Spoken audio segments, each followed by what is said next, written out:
Hello, everyone.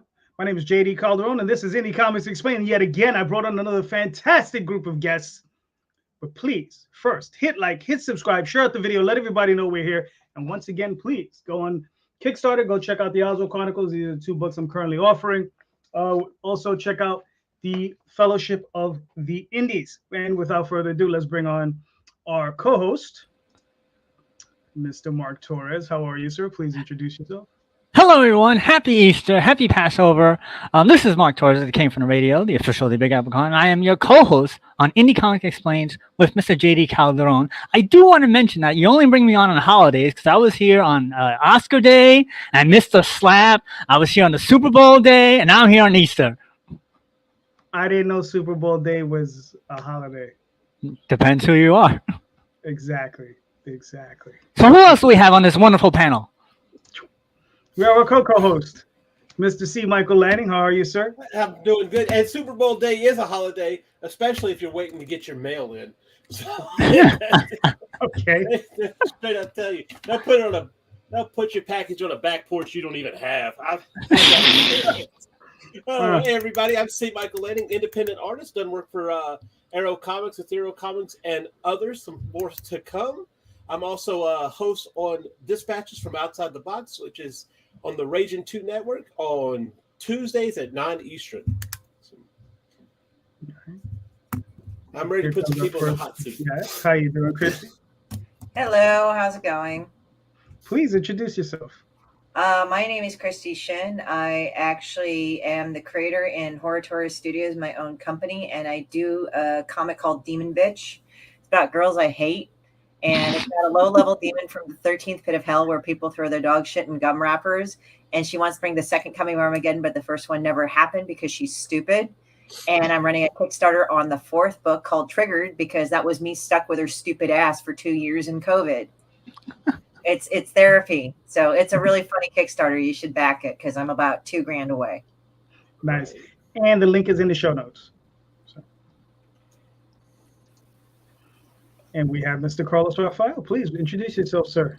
Hey, I am the publisher of Champion Comics, American Revere, Team Supremus, The Remarkables, as well as a bunch of others, as well as Coalition Comics Power Company. I am at my son and daughter-in-law's house, so hopefully the internet holds up. So I'm in a completely new environment. So.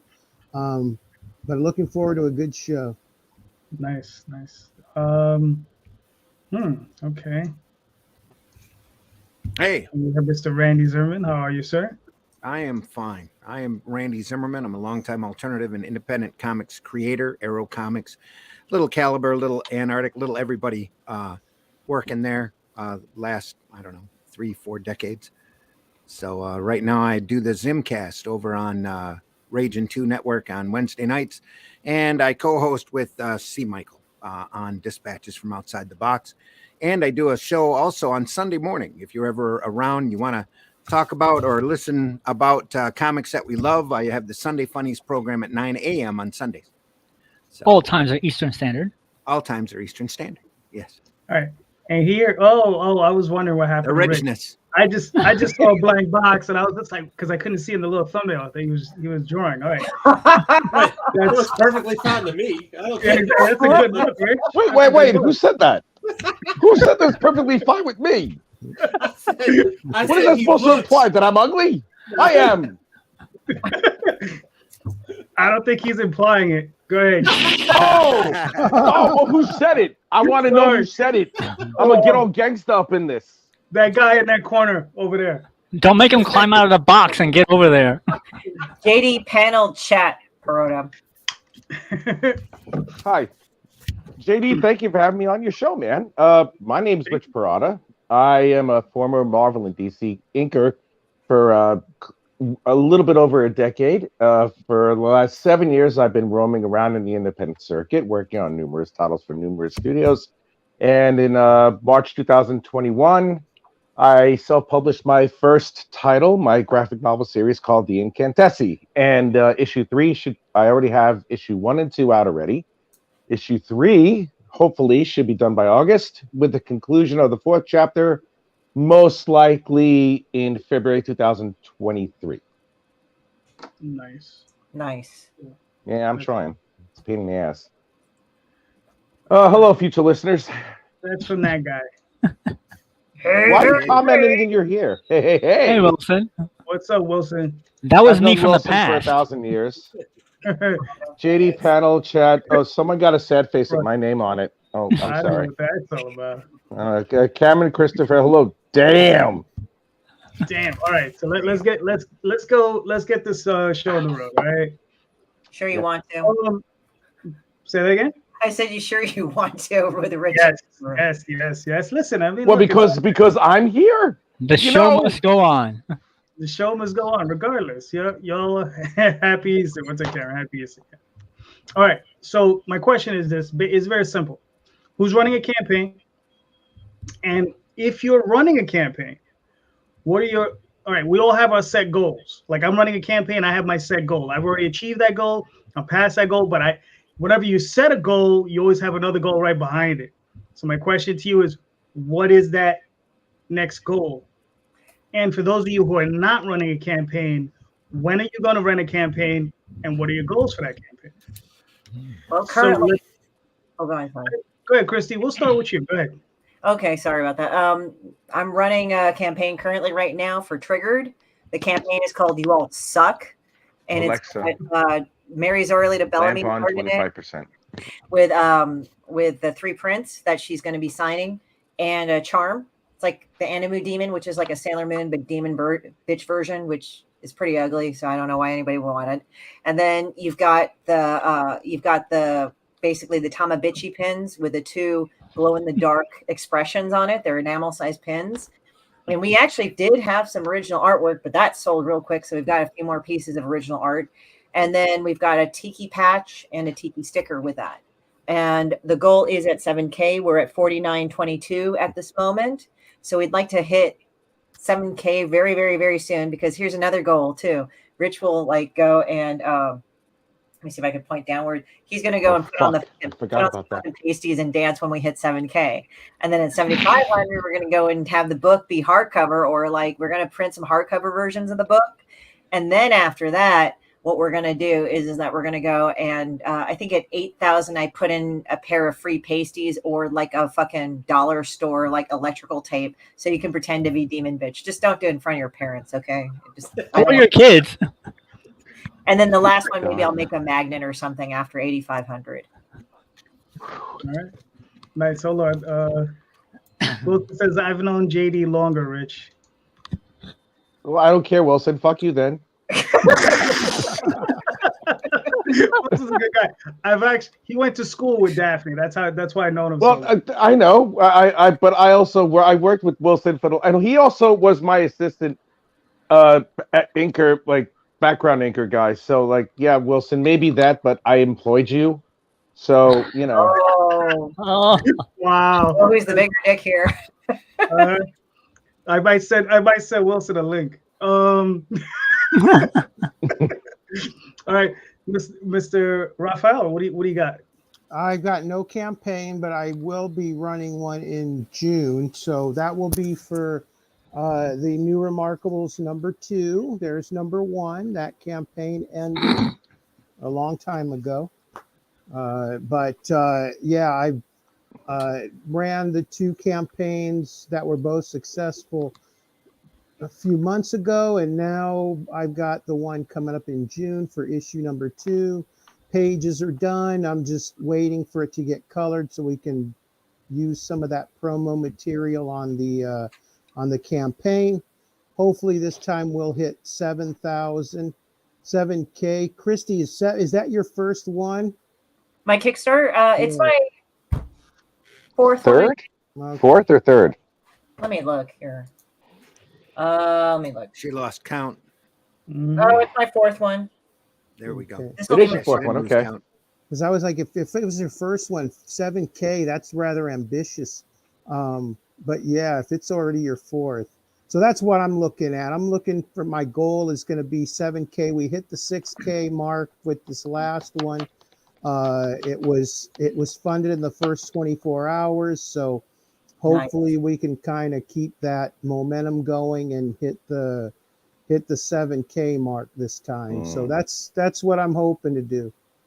Yeah, that's good. And not let life get in the way, because I've had a lot of rough things going on lately. So almost canceled this appearance, but Jeez. couldn't miss being with you guys. Aww. Well, we are happy to have you. Yeah. Yeah. Plus, it's a good like just my focus to take away from what's going on right now. It's not good. It's my mother's in the hospital, and yeah, there's some Sorry. issues going on. Thank you. So it's a good distraction right now. All right, cool. I mean, hopefully everything works out. Thank you. I'll keep making an ass of myself so you can laugh and forget about shit like that. So. There we go. Okay. Randy, what do you have?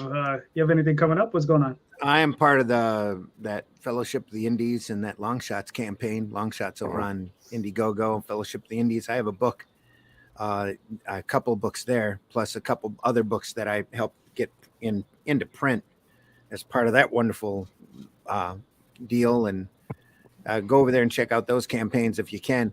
I am working on a graphic novel right now of my COVID experiences that I plan on releasing as soon as I'm going to put out a sign-up page as soon as I'm confident that when I will be done with it. But there's still a lot to do on it, and I've got a lot of commercial work I'm in the middle of right now, so I won't be able to even look at the doing more on the graphic novel for at least a couple days. So I'm hoping I can get back to it and get through it. So All right, nice. that's the next thing. After that, I don't know. I got a couple books that need to be printed and got another graphic novel that I was in the middle of before this big deal happened, and this big non-deal, I should say, happened. And I'll probably get back to that as well. So, Yeah, I just got over COVID myself. Thank goodness I was triple vaxxed, because even with the triple vax, it messed me up for a good week where and it was trying to get into my lungs really bad, but luckily again the vax held up, but I was like completely disoriented for days, like the worst head cold ever. So I could only imagine if I wasn't, I probably would be in the hospital. well, I went to the hospital to get antibiotics, and I ended up waking up 6 weeks later after being on a respirator and trached and all of that, and unable to move. So yeah, I'm glad you're better. Experience all the way up till today. Yeah. Damn, Buck Rogers. Holy shit. Yeah, I've been incredibly lucky compared to a lot of other folks. I had the doctor tell me that they definitely thought I wasn't going to make it a couple of times. So he said I died twice and came back twice. And the way he explained it to me is most people of my situation would have gone one way, but I decided to go the other way. Man, and, when you were in that big sleep and everything, did you have like a little robot that said "itty bitty bitty bitty" or something like that? No, nothing like that. But I did. I did a lot of crazy things, though. I traveled on a train out to the West Coast and was involved in a couple of Survivor type games, and Jesus Christ. won those barely. I was tucked into a capsule filled with gas with a plunger in the front of it and rammed up against another capsule that was also filled with gas and a plunger in front of it. And the one that didn't blow up won. So I won that twice. So got buried buried alive for a while. That survived that. Traveled with Hart Fisher of all people on a Halloween type train, suspended in a black spider web, but just did all sorts of. I attended Taylor Swift's wedding to Zac Efron and spent time with her wonderful Asian family. So as a wonderful Asian family. Yeah, I was in Minneapolis. They're great people. I was in Minneapolis for a little while. I swore I was in Minneapolis, and I was helicoptered back to Michigan in a large yellow hammock. And come to find out, I never even left Flint.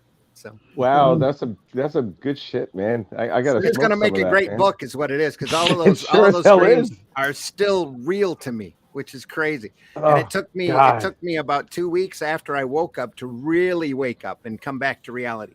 Yeah. Mm. My God, man. It's a crazy, it's I've a always crazy time, and I wondered- learned a lot while I was under. Believe me. I've Learned a always lot. wondered how it was like for someone who was under for that amount of time. The dreams are constant, and I imagine. Oh, and they plugged me with all sorts of crazy drugs. In fact, when I got over to the nursing home, they went through the list of everything that was they were still packing into my feed tube because I was fed through the stomach Oh, damn. while I was under. And the social worker who read the list just freaked when she came to one, and I don't even remember the name of the drug. I'd have to look it up. But it starts with a Q, and it's a psychotic narcotic. She said nobody should be prescribed, and it took them 2 Wow. weeks to wean me off of it. Jesus. wow. It was that deadly, I guess. So I bet. So it's kind of cool to join the club of like flipping off death twice. I was there too. Oh, whew. Like, I don't feel like it though. I don't feel any different. Everybody goes, "Well, you came back for a reason." I said, "Well, if I did, it was to make more funny books." So here I am. That's right. You, Yeah. you have more. You have more books to write. I think do. it's like you kind of have more of a I don't give a fuck attitude anymore. I'm just going to do what I'm going to do. Yeah. Well, I was under about the same time that Luke Stone went under, and Yeah. I was. Yeah, both I've of been you. really lucky compared to what Luke's situation is. Luke came out of it a lot worse than I did. Mm. But I've climbed back a lot faster because everybody tells me it's just force of will. You know, I fought to get back to normal, and that's what I'm doing. So I'm about 95% there. I'm still, you know, a little weak in the legs and the actual core, but I'm still 65 pounds lighter compared to the 100 pounds that I lost by the time I got to the nursing home. I was 100 pounds thin. Damn. Looked really emaciated. The wife didn't recognize me when she first came into the hospital. Got a picture though, which is kind of cool. She says, "I took a picture of you just so you could see how whacked out you looked." Okay. So, God, yeah, that's crazy. but yeah, Rick. yeah, happy to be here. Happy to be alive. Yeah. Thanks for having me. Yeah. Mhm. Yes, Rick, JD. what do you got, man? What do you have? What's coming up in your future? What do you have going on? Well, I'm developing something else that's going to be a little bit of a departure, a lot more risque than I'm usually used to putting out. Mhm. But in the meantime, I rewrote chapter 3 because it was a while that I worked on it, and I read the whole thing, and I was like, this is a little bit convoluted. Let me see if I can narrow it down, which I did, and I condensed some areas with it. I actually put a little bit more real world scenarios into what the hell I was doing because I was like, wow, this is a little bit too. This is like I was reading it and I was like, Jesus Christ, half this thing is like a plot device. What the hell am I doing? So I just was like, I scrapped 3/4 of the issue, and then I wrote a whole bunch of it afterwards, and I kind of finished writing it like a couple of days ago, and I worked on thumbnails for the pages that I haven't drawn yet. Finished 10 pages of layouts in the span of like a couple of days. I have another day off tomorrow because it's a bank holiday here in the UK. Nice. And yeah, I live in the UK and it's almost 1 o'clock in the morning. So yeah, I know. And I'll probably do another 4 or 5 pages of layouts. I want to lay out the whole book before I start to draw it because whenever I do anything like that, I do it in stages. Like I'll have it written, and then I'll have the pages laid out according to what I see, and then I'll draw the pages. And it like in each page, if there's any type of thing that I may want to change, I'll just change it at that point. That's the only thing I have to worry about with me is feature creep because it's like, you know, I do it all the damn time because I'm like, wait, this is cool. But now I got to fix the last 10 pages to match this new continuity now. So I'm fucked. So there's that. And hopefully I'll have it all done by August. I'm considering getting a colorist for it because I work full time now. So I can kind of afford it. I definitely have a letterer for this time instead of me lettering the damn thing because that was the most torturous part, believe it or not.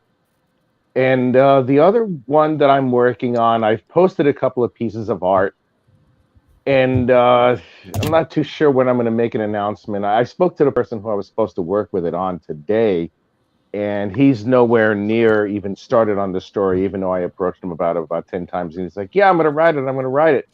And then it's like, nah, I haven't had time because, oh, God, I just bought this condo down in Florida. And I'm like, I don't really care. I love you, man. You're my best friend, but I don't give a shit if you bought a condo in Florida. You know, are you gonna write the damn thing or not? you know, and he's not, and I don't think he is. I don't blame him or anything, but I'm like, you know what, fuck it, because I already wrote the story for the damn thing, so I'll just do it myself, like I always do.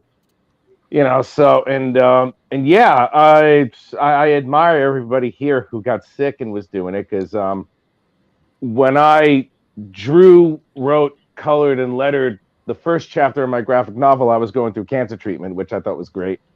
2 surgeries and a month and a half of radiotherapy and a dead kitten, which really sucked. Yeah. You know, so yeah, that was heartbreaking. So yeah, it's just like with Ralph, with Zim, Sexiest Man Alive, and Miss Demon Bitch. Yeah, it's been a hell of a ride since we started doing this. Well, it's kind of funny how that weird stepping stone happened, because like I got the tumor first, and then you talked to me, and then when you got your yeah, I know, you're like Typhoid Mary. Talking to you gave me cancer. Fuck. I love you, Christy. Thank you for thank you for the gift of communication. Just kidding. She's gonna mail you a call. All right, hold on. Let me go through a couple of these. Kids love Demon Bitch. No, you read that. You read that wrong. I'm sorry. Kids love Demon Bitch. Kids love a Demon Bitch. Yes. Hi, chat. Hey, chat. Hey there, the Ninja Genko. Yep.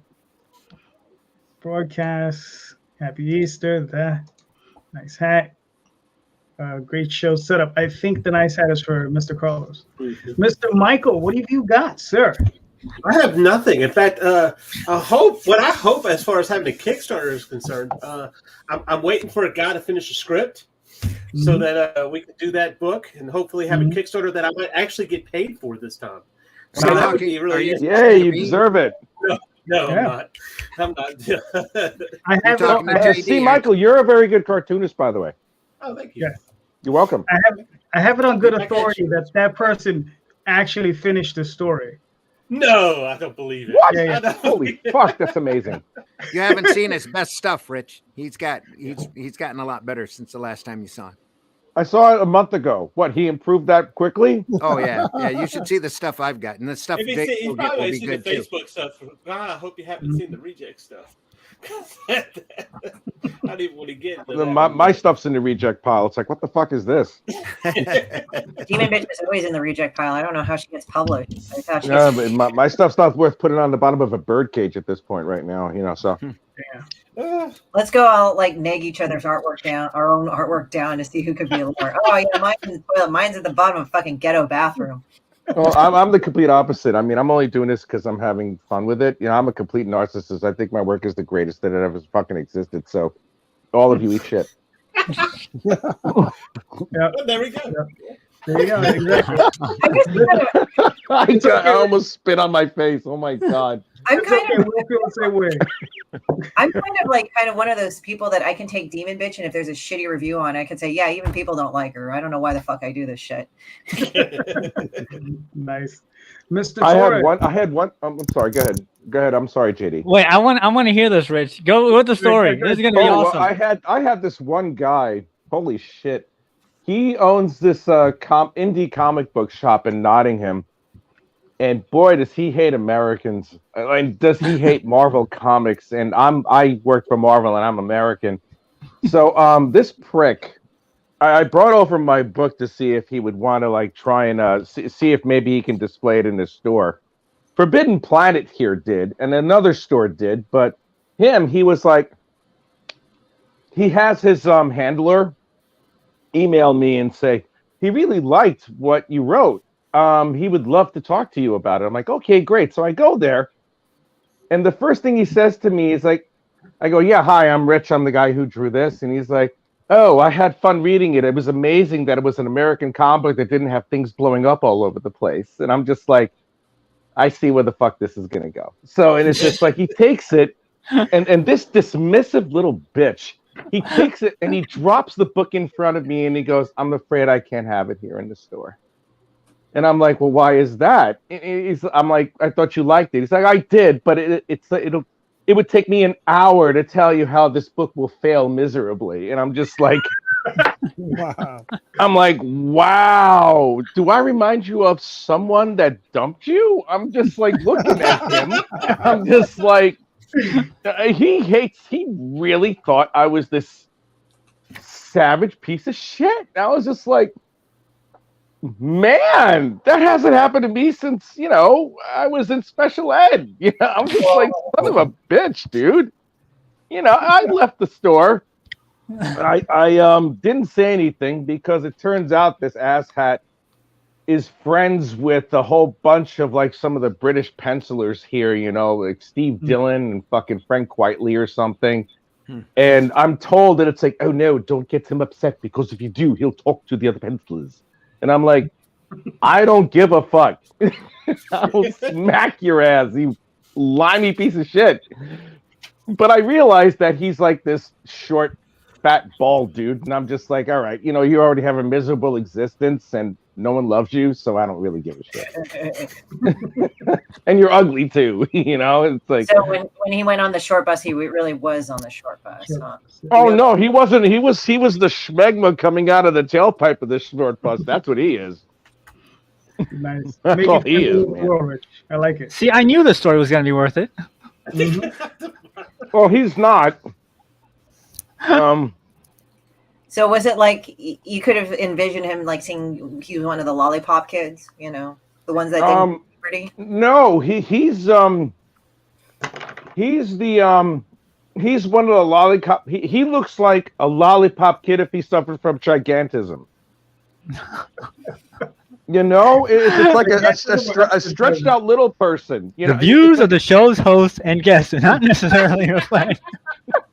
Pops has that already set for me. No, it's this guy. No, it's like well, what gets me really is the fact that he like just judged me out of nowhere.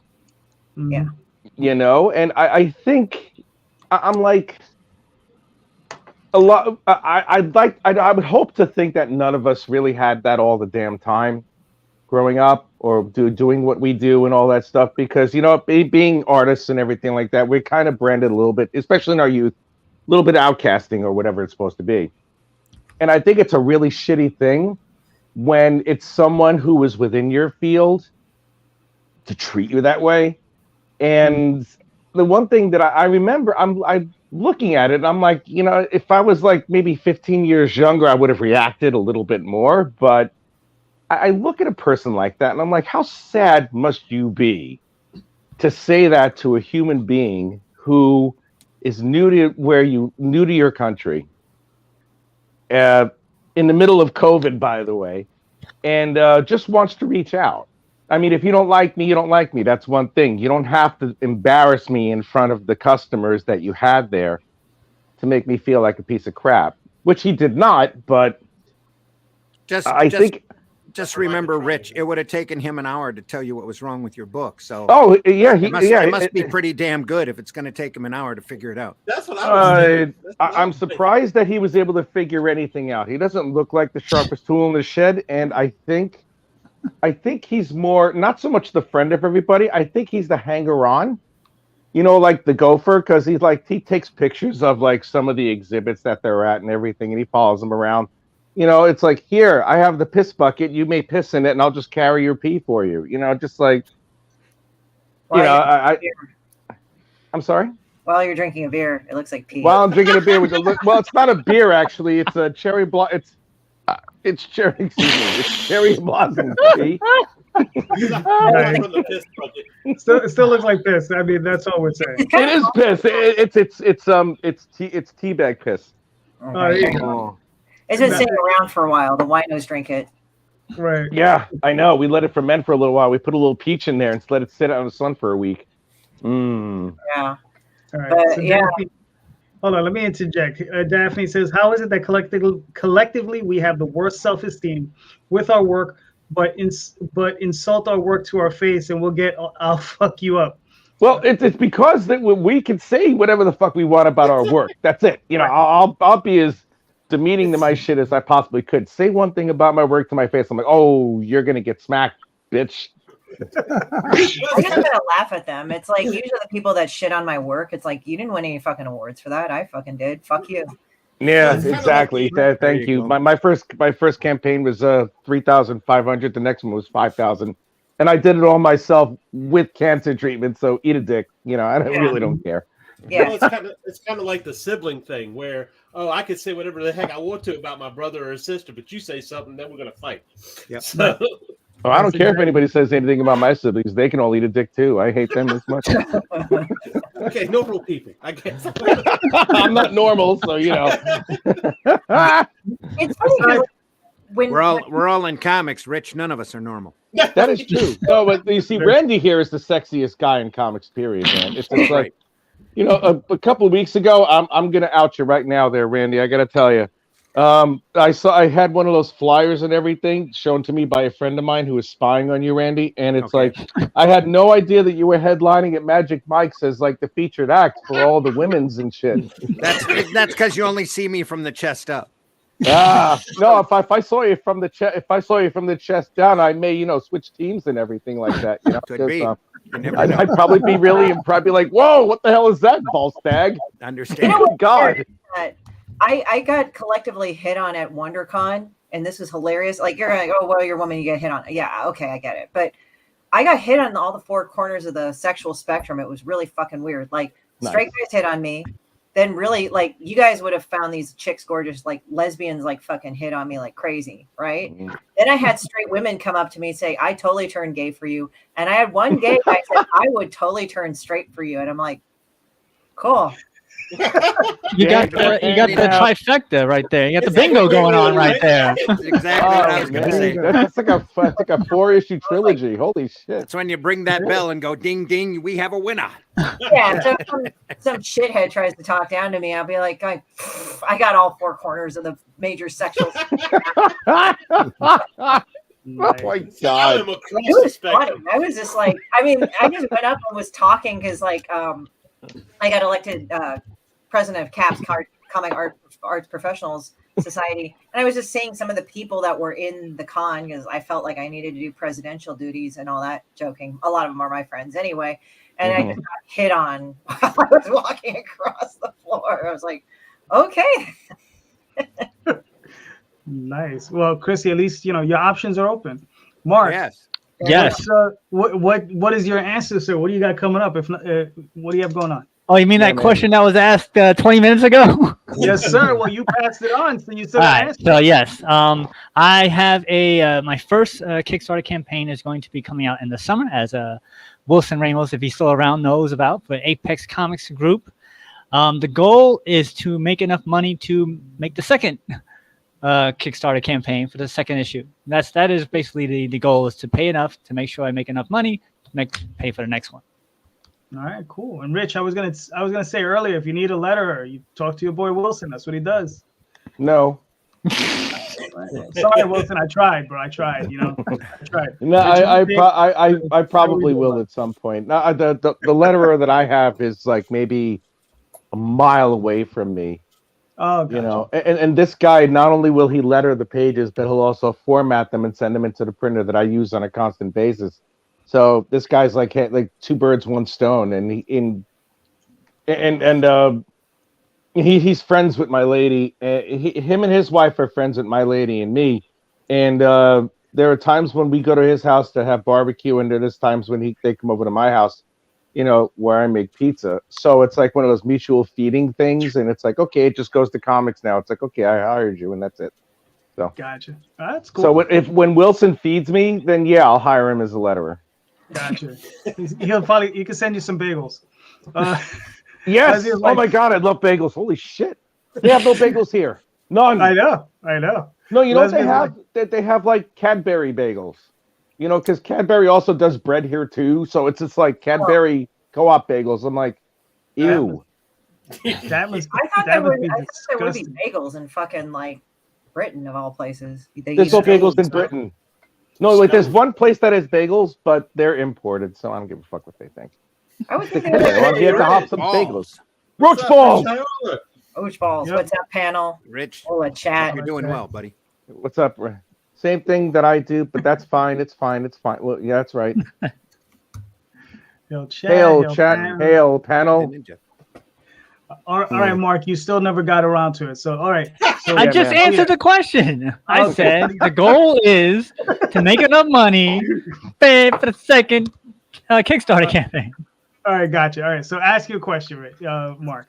All right, so I was watching the third season or second season of Picard, and I noticed that that there is a lot of discrepancies with the new series and the original series. So my question for the panel is, how important is continuity in your work, and how far should the continuity stretch? Carlos, you're up. Wow. Rich, That's a hold more on. expanded universe thing, isn't it? Yeah, Rich, hold on. It's Carlos's turn. Oh, I'm sorry, Carlos. Yeah, so that's a good question, and it's one that a lot of my buddies will get caught up on, and I'm not that way. I have my stuff is new. I try not to get caught up in building too much continuity because I want this to kind of unfold as I go along. I want people to lock into it and kind of go on this journey with me. I know a lot of folks that will get caught up in, they've been doing it. They've been preparing this for 15, 20 years or however long.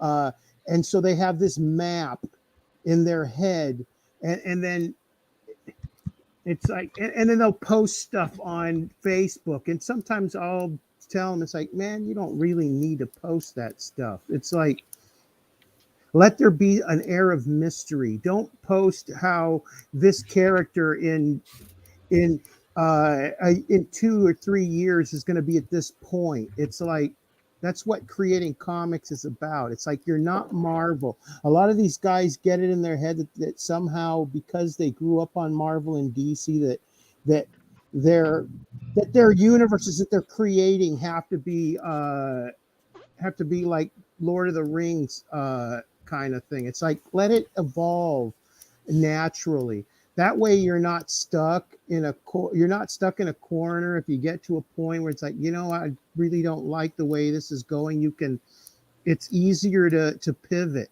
And but yeah, a lot of these guys are into their own continuity in their heads. It's like, I'm not like that. I sit down, write an issue, and then I kind of want to connect certain plot points to the next one and the next one, but I'm not someone that really likes to go too far ahead or say, man, this guy is going to turn out to do this.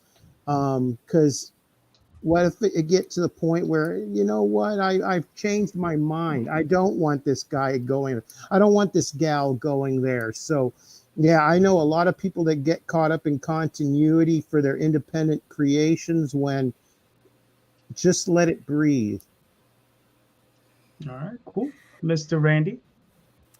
Well, the problem, the question that stems from with this Picard series and a lot of modern media in general are written by committee by a group of people who barely know the property, who barely care about anything other than trying to get a message or a bit of propaganda across, or to tear down anything that has been creatively built up in the past, which I never thought was real until you really start looking into it. And then, especially at the larger companies right now, they're dedicated to destroying continuity, destroying any type of heroic characterization, and just telling or making whatever points they feel is necessary in order to make them look good on Twitter. Yeah.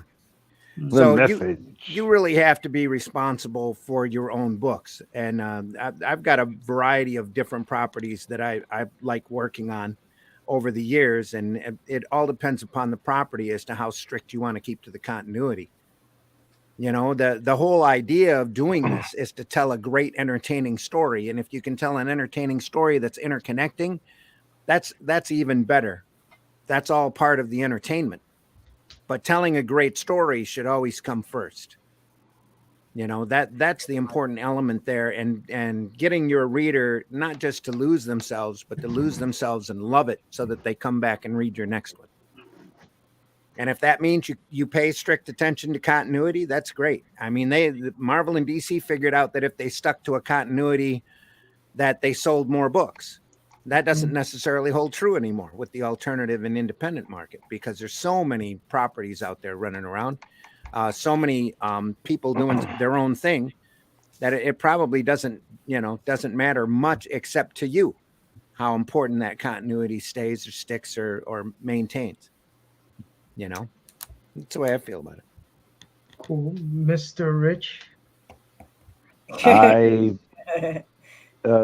Randy said it perfectly all the way through. I have no follow-up to that. I had none, because the way that this is aside from being very fond of Randy, being very fond of Randy as a person and as a creator and everything, his longevity in this field, it's evident when what he just said summed up the feeling of just about every single independent publisher that you could possibly think of, because it's we keep our stories intact, and we don't want anybody messing with anything that we do, and it's or messing with anything that we grew up on that influenced us creatively. And you're right, Randy, there's a lot of people now who, when they get to being showrunners of the stuff that we love and enjoyed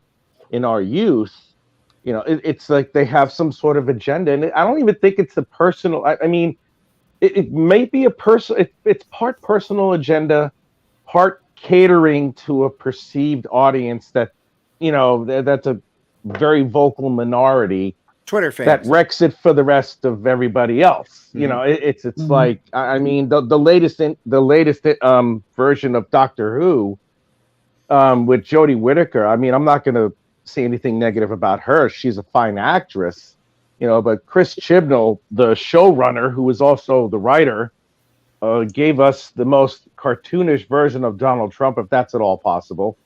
And every other line from every single Disney-ified, ethnic character or multi-ethnic character that's in there had like a good 2 or 3 minute speech about the injustices of the world and all that other stuff, all fighting Donald Trump, who is big in Sex and the City, who just got canceled for allegedly molesting women, where it's like chances are they're the ones that he didn't call back. So it's like, you have so much of that, and it just waters everything down, it dilutes it, and it poisons it. I think continuity is a very, very important thing to keep. And if you don't keep it, then you lose the essence of what the story became or started out as. And as I said it before, I'm only adding, maybe, if possible, to what Randy just said. It's just, I feel the same way that Randy does, and just like I'm sure everybody else here feels the same way as well. So, well, to add to your recipe, I think there's also a big dash of a lack of creativity on the part of these creators. Fuck yeah. Mm-hmm. Personal I mean, not every single action shot has to be like a Dutch angle, super fast. Go, go, go, go, go, go, go, go, go. Oh my God, I'm James Kirk and I haven't reached puberty yet. Oh no. Just like stop. Enough already. Rich, did you okay. Hail again. Good question. Oh, thank you. Rich. This is what I wanted to get to. I try to keep somewhat consistent world building in my comic, but if I come up with a better idea for something, I'll make changes accordingly. I'm not token. Might as well be. You've been doing this way longer than I have. A lot of us have. The inspiration of Indy. Yeah. I hate that trope too. Everybody's like all fucked up. We better go and fucking like have them go into therapy and shit. Like, please stop. Okay, I have no. I know. Oh God, that's right. Wasn't there a DC book that had nothing but that? Yes. Yeah. Oh, yeah, that's when they made Yes. Superman an injustice. It's like, oh, let's make him all fucking emo. It's like, please don't. Oh God. Like, it's harder to write for Superman that's like as Superman as good, because they think, oh, in order to write a good story, let's make him all emo with problems. It's like that's because they can't figure out how to write him with how he is. That's the problem. Yeah. Amen. I don't think Yes. I don't think half these people. I think half these people were told that they had problems that were kind of made up. Like, oh my God, you like weren't given like a peanut butter sandwich at lunchtime, so you're forever traumatized. And it's like, I mean, I get annoyed with that. It's like, okay, look, I understand like people now, like with diagnoses, they're getting better mental conditions, et cetera, et cetera. Okay, great. But now we're kind of gone to the other end where like everybody has fucking problems and you're never going to get any better. So don't ever face your trigger point. So you can't even get better. It's like, look, I go through life, I get triggered about shit, and then that makes me deal with my own personal shit, and that makes me actually a stronger person. And I'm all for therapy too. I'm not trying to say don't ever fucking have therapy if you haven't been genuinely fucked at some point. I get it, you know, but you can't live your life in a bubble. Like if a guy sends you a dick pic and you want to kill yourself, it's like, all right, you might have some issues with it, with like actual adjustment and dealing with things, you know. Not saying that the guy was any more right to send you that. It's just, come on, things are going to come at you. Like you got to deal with them. You got to learn how to deal with them and thrive. But I mean, for me, I mean, I guess so at some point I was going to be asked that this, like, do I deal with continuity? Yes, I do. I think people don't really fucking understand the character sometimes. So they'll take the character and they'll make them do something that's really, really, really stupid or something that doesn't make sense. Like, let's pick a book. Okay. I try to read I Am Not Starfire. I really tried to like it because the artist is really awesome. I actually bought a jacket she designed at WonderCon. Okay. I am not finding any fault with the artist. Okay. But the writer, I have no idea where the fuck this daughter of Starfire really, like, I really tried reading it. I did try reading it. She was this chubby goth kid, I guess about 13, and she was sulky and angry. And I really tried to go and find some sort of relatable thing to her because when I was 13, I wasn't chunky or gothy, but you know, we all have our things. And I just could not connect with the character at all. And secondly, it was like Starfire's gone all the time and I hate her. And it's like, if you know the character of Starfire, okay, maybe she would be gone a lot doing superhero shit, but she would actually make an attempt to connect with her daughter, which they really didn't do in the book.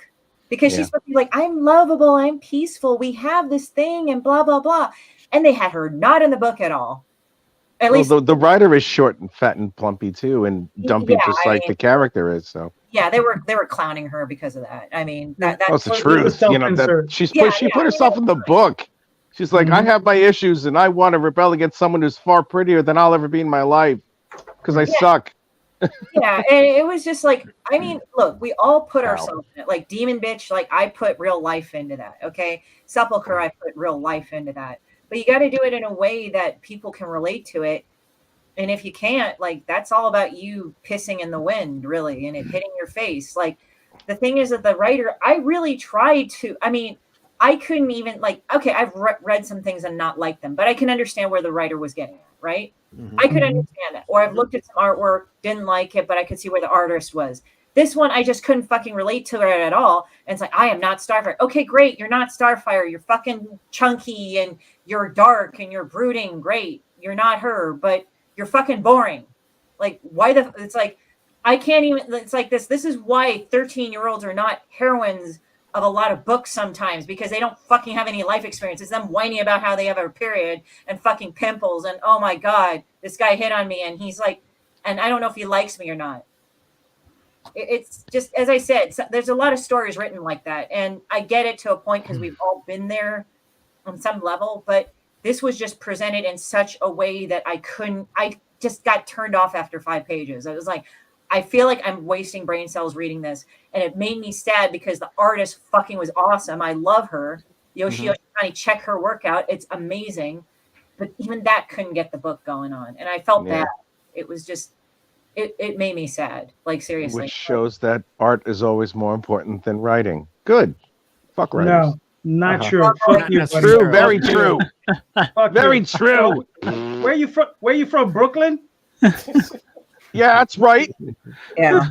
Yeah. Okay, I'm from Brooklyn too, so I can't really say anything. But I thought you were from the Bronx. Staten Island. But I mean, but the No, thing I is, moved. I got emigrated to Staten Island because that's where my parents wanted to be. Oh, gotcha. See, I would now never know have where the left. problem But comes I from. would have never have left so, Brooklyn But, I mean, if it wasn't for my fam. You know what I'm saying? Mhm. yeah, I mean, but the thing is that like with the new shows now, they're creating characters that are kind of antithesis of the actual characters that are that Yeah, they were exactly. before.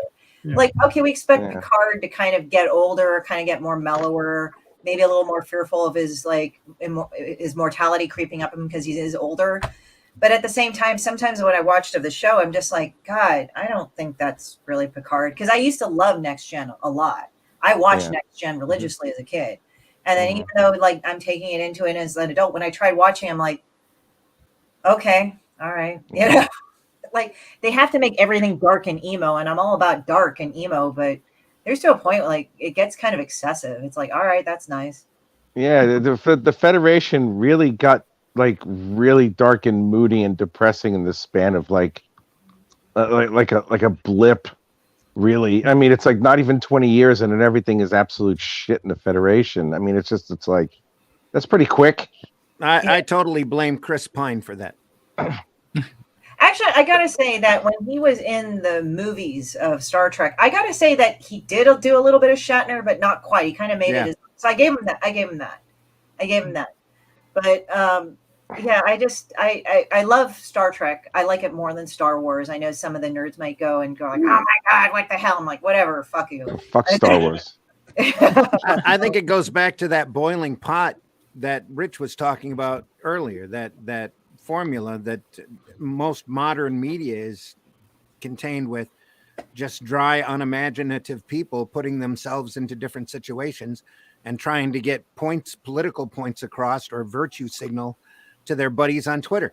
Yeah, Kathleen Kennedy is the worst thing that ever happened to story. anything. You know, Kathleen Kennedy. I mean, she was, what was she like like Steven Spielberg's assistant for like most of her life, and then all of a sudden somehow she bladed her way to be the head of Disney Creative. I mean, like you got to be kidding. She's horrible. fantastic. She was fantastic in Temple of Doom. Oh yeah, great. Yeah, I thought she was fantastic. Yeah, she's in the opening scene. She is. What does she do? Dance. Yeah, that's it. In a skimpy costume. That's it. Yeah. Are you being serious that she was in that? Huh? Are you being serious that she was actually in that?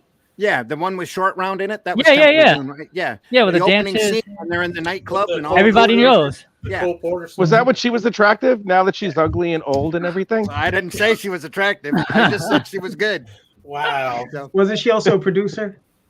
Yeah. She might have been an executive producer at that point. Oh, please, who cares? This is a person who has which meant coffee fetcher and bottle washer.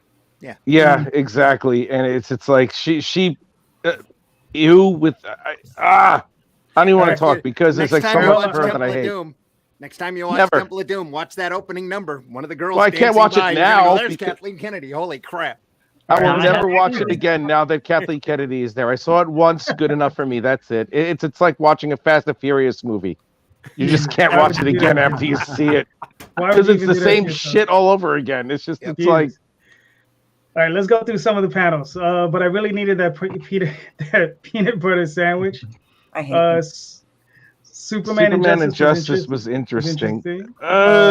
Not the cartoon movie, not the animated movie. The animated movie, they butchered that like crazy. Probably. As for Superman, they did. Yes, he should.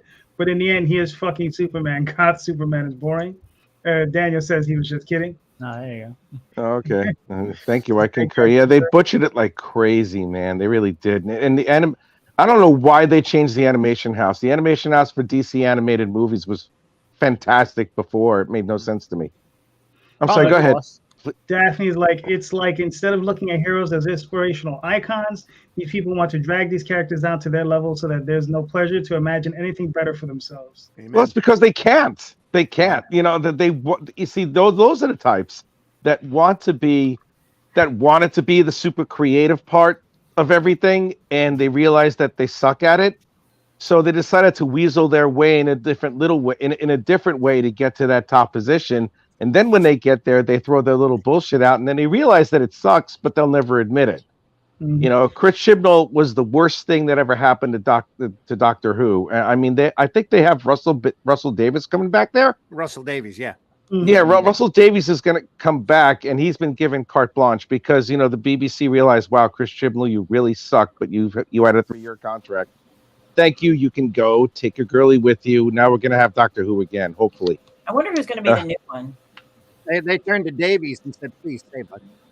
No, I mean, well, yeah, and you can throw whatever money Sony has come in and bought into Doctor Who now, so the effects are going to go, and the budget's going to go way up. Yeah. Who's going to play the actual Doctor? I'm kind of wondering who, because they make it a big mystery until the reveal.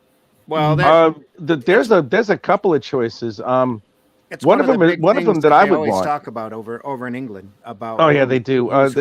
There's been speculation that Richard Ayoade from the It crowd. Oh, that would be awesome.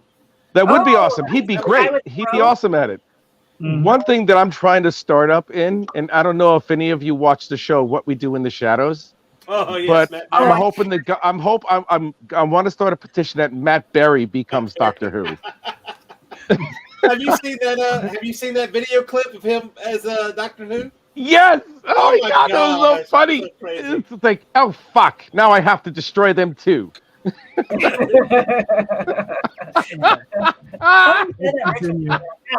agree with Christine. I had a quick overview. Dan Aykroyd was in Temple of Doom. Damn, when? Was he? Where? He was in the same scene, if I'm not mistaken. Oh no, he was. I know he was in one of them. Dan Aykroyd had like a quick cameo. Kathleen Kennedy is the pinnacle of a bean counter, thinking she's creative just because she shared space with Lucas. Non-creatives in comics are like thinking you're an interior designer because you know how to shop at IKEA. Jesus Christ. Yeah. I think the big issue with a lot of these people is that they want to be creative, they want to do something. What they really want to do is they want to be important, and the easiest way to do that is by being creative. Because becoming a doctor, becoming a lawyer, becoming a politician, all that shit is hard and requires a lot of work and a lot of dedication. But anybody can do a fucking comic. Anybody can write a fucking story. So there it is. And they just wait, what? Without any work in it, right?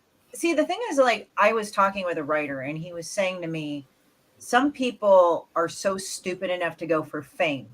They're not there for a legacy. They're there for fame. So they sell out their talent or whatever they have to be fame, to have fame. The problem, there's a lot of broke famous people that signed a contract in a hurry, number one. And number two, what's annoying is that they think if they write things to satisfy their little Twitter crowd, that they're going to go and have approval. But the problem is approval doesn't buy things. So a lot of these people are getting let go because the sales are tanking, because they're shitty. I mean, like, the thing is, and what I don't like about some of that crowd is they'll do actual things that they accuse other people of doing. For example, okay, Iceman came out as gay. There's nothing wrong with that. Okay, fine, right? But how Jean Grey outed him was she went in his head, came out and said, oh, by the way, you're gay. And he says, I guess you're right. Oh, right, yeah. Right, yeah. And I'm kind of like going, how fucked up is that? Because I know a lot of gay men. That's not what you do. You let that person come out when they want to. You out them is really fucked up. And they're going like, that crowd goes like, well, you know, that's okay because there's gay representation. Said that's the most fucked up version of gay representation. But Jean Grey made him gay. I don't know. She must be a horrible lay then, man. No, she jumped into his head and changed his brain chemistry, come out and says, hey, you're gay. And he went, oh, I guess I am. Wait, what? That's not a thing. Serious how they did that? That is a thing.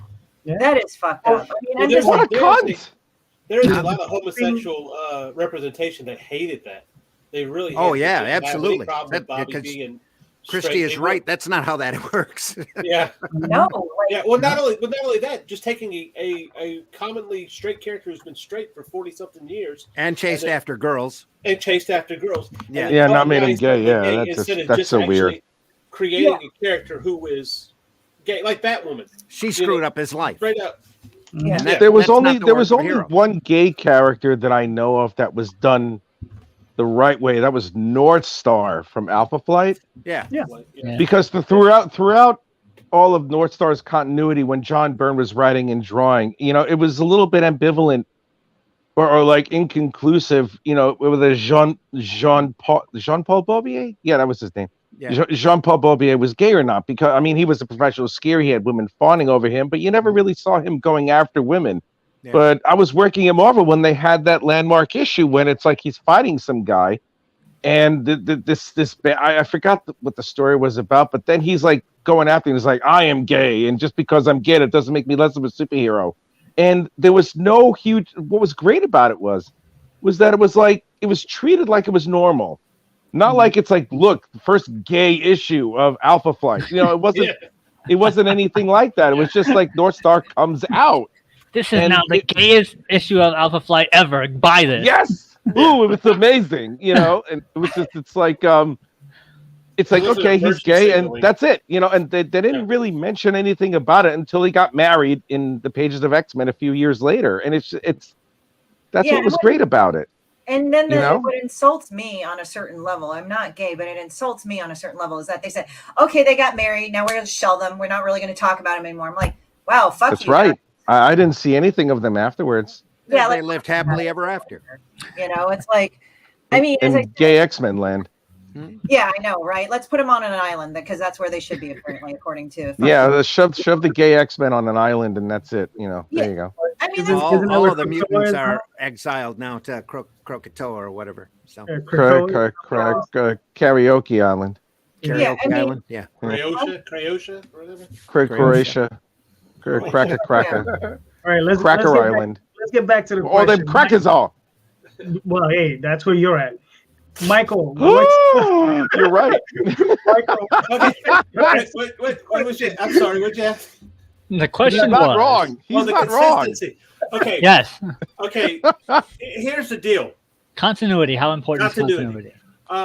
Because I think we kind of went over. It's kind of a broad subject because you talk about continuity of character, continuity of story, so on and so forth.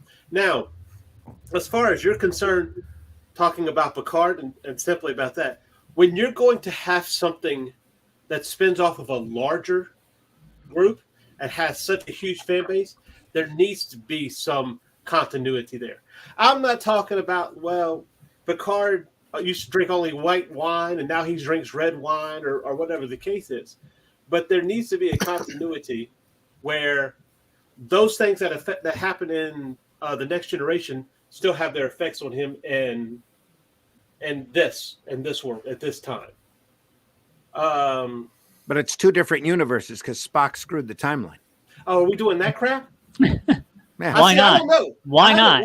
I haven't watched it. Well, I'm just saying in general, any characters like Picard, so what if Batman acts a certain way in one. Well, look at the thing about back in the old days for the Spider-Man comic book. There was like 4 or 5 different Spider-Man comic books, and sometimes he was not acting the same way in each one of those Spider-Man comic books. That's the same thing. How important is continuity? And if is how far back should it go? Like, is there like a 10-year limit? All right, 10 years ago, we got a new audience. Let's just make something different. Or should it be, from day one, keep it going? I worked at Marvel when they had like 1,000 Spider-Man titles, and not one of those writers talked to each other, and the editors were worthless over there. Wilson will attest to it. But at that point in time, was continuity even really considered a thing that it needed to happen? Well, I think there was like 1,000 clone Spider-Man books too. Well, so it's like instead of a continuity as far as character, how about within the pages of Spider-Man, within the pages of the Amazing Spider-Man, within the pages of Spectacular Spider-Man? Was the continuity there for those timelines? Okay, so is that important? So if it's in one straight line of one, if it's just Amazing Spider-Man acts the same way, but then we get a new writing team, then all of a sudden he changes in the same Amazing Spider-Man, that's no longer continuity, or does it matter? I think it was Denny O'Neil maybe, or maybe Alan Moore said that they should just have like the base bones of the character and just write the story of the Batman character. Like, doesn't matter that Batman should just have a really good story in the comic of itself, and it shouldn't worry about all the years and years of Batman stuff as long as it's a good Batman story. Yeah, but doesn't the base bones therefore dictate a continuity? Well, that's my question. So what do you think it is? then that's important. That's what I'm saying. But Well, that sounds limiting too, because it's like there's no evolution of the character. Right. I mean, am I wrong on that one? I mean, if it's just like the base bones and just keep writing a good story, I mean, is there any evolution on the character based on these stories? Well, if Batman's no longer a good detective, then he's not Batman, right? Well, I think what it is it's on the Charlie Brown premise, right? Charlie Brown never changes. And I think that's what these companies basically want from these characters. They just want Charlie Brown. They just want him to be immortal. They go on forever. The rest of us move on. Those characters sit around, Well, There was a thing on the Honeymooners that I used to watch Honeymooners as a kid religiously. And certain episodes, they had certain things happen in the 22 minutes that was never referenced to again ever. Where it's like, hey, what happened to that? So even back then, on the Honeymooners, they kind of just wanted to keep the status quo. And a lot of sitcoms do that. Like they try to keep the status quo. Everybody's just like the bare bones. And they keep the jokes going. Married with Children is another thing. That certain things happen in Married with Children that are just like, we're going to forget about it. We're back to normal the next week. Or should there be the progression where you have to pay attention? 30 years ago, Patrick Stewart broke his toe and he limps. So in 40 years from now, should he still have that limp? That's what I'm saying. Like if they say, okay, this is something back then, should they care about it, or should it be like it's a new crowd, new people? Look at look at all the different Batman movies. There's not even a continuity between that. Well, I think also you're talking 4 different worlds again. But there is a continuity between, barely. But there is a continuity between the Nolan Batman films. There is a continuity between. Yes, there is. There is. Yeah. I think what it is that it's within the story and the world that you've already created. So then, how far does it reach? So in that Picard itself, creative team. As long as it's in that creative team, we'll say that. If that's, if we want to break it down to that point. Well, go ahead. I'm sorry. No, I was just thinking, like, okay, so every time you do a comic book or a comic series on an established character, like Batman, let's say, there's certain elements you have to have for Batman to be believed as Batman. Right. If you think all happy and shit, well, that's not really Batman, is it? Right. Right. So it has to be brooding, dark, overthinking, detective, has to battle his demons and traumas. You have to have some element of that. Now there's different ones, like you had Nolan's Batman, but he took a certain take along that trope. You had Tim Burton, who took a different take, but the same trope, in that level, like he just went at it a slightly different way. And I'm trying to remember the one that did like now that was goofy, but it was kind of fun. Adam West, 66 Batman. No, not to Adam West. No, you're thinking Joel Schumacher with Two-Face and Mr. Freeze. Yeah. I mean, it was basically, it still was Batman, but it was still like kind of jokey and stuff, but at the same time it was cheesy, but it was still Batman. Like there's been different takes on Batman, but I think if you keep like the same integral character down, Adam West didn't go too much on the trauma, but it went on the overthinking and detective work because it's Detective Comics, DC, right? Yeah. That's what Batman is. But then you had Frank Miller's Dark Knight, where he's like older, like in his 60s or some shit. And it's like he sees Gotham like even get shittier and shittier if that's possible. And then all these like other things. But that's the thing. It's like you take the character that is pre-existing, you understand the tropes of that character or the elements of that character, and you go with it on a logical timeline of what they would be like, or that logical thought pattern. And that goes back to my initial complaint, because some of the newer people don't fucking have that. They just say, I'll just go remake it in my own image. It's like, that's nice, but you have to keep the character consistent. Yeah, exactly. So, not in their mind. Not in their mind. If you're going, but I mean, Batman goes through time. He can get older or younger, or stay virtually the same. But then when you look at something like, for example, Love and Rockets, like Jamie and Jaime Hernandez, he aged the characters in real time. Like I remember talking to that guy, like when I got the newest book signed, and it sort of was more real to me, because when I read them, I was the same age as Hopi and Maggie in their 20s, right? So college, and then later you're like, oh fuck, we got older, But there's that element that you relate to, but that's aging the characters in real time. And that's what we have. It's like a sort of a different level of things. Like, and they changed their characters all over the place. Like when they were the girl mechanics or something all over. So that was almost sci-fi, cartoony, pinup girl, to like real life East LA punk, Oxnard punk, whatever. So it's like they were able to take the Hernandez brothers, Jaime at least, and again, I followed Palomar too for a while too, but like with the Hernandez brothers for Love and Rockets, it kind of like went all over the place, but it somehow made sense at the end. Like they kind of played with it. So it's kind of like these are the two different tropes that you have to deal with that are still in line with those characters, but still kind of. Well, that's what I'm saying. Like, take, for instance, Tank Girl. Okay? If you took Tank Girl and you made her a sweet, playful, kind to animals and everything else like that, it's not the same Tank Girl. But Tank Girl, you took Tank Girl and you could put her in a war setting, you could put her in a medieval setting, you could put her in all this. As long as she's consistently her, then that's when continuity matters as far as that's concerned.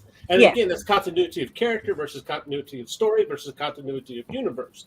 I do not expect in continuity of a comic book to be the same continuity as a movie universe. But if we're in this movie universe and you're going to keep calling back to other movies, you better have some continuity there. Yeah, like otherwise the story breaks apart. That's why I thought that was a big failing Aliens, because they fucked off. That includes Alien versus Predator. They fucked off from the comics entirely. Completely different way. And I said, what the fuck did you do? Jerk off all over this thing and take a shit on this and dump it down the toilet bowl? Like what the fuck did you do? You were lazy. Like you. That was Alien 3. Yeah, Alien 3. Like they killed that was Alien Resurrection guy. And I'm like, what the fuck is this? Like you're supposed to go grow up and fucking fight the aliens and all this shit. What the fuck is this? You guys are assholes. Like you guys could have been fucking lazy and took the storyboards from the fucking comic itself. That was my rant. That's exactly how I felt after I watched Alien 3. Exactly. I think Alien 4 was what the kind of an fuck did you guys just do?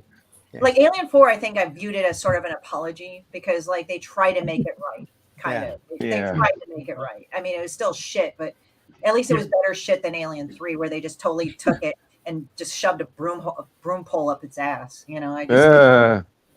That's how I felt what they did. Like Alien was fucking awesome. Aliens 2 is badass, right? Yes, there. It was. Yes, it was. All sorts of different reasons.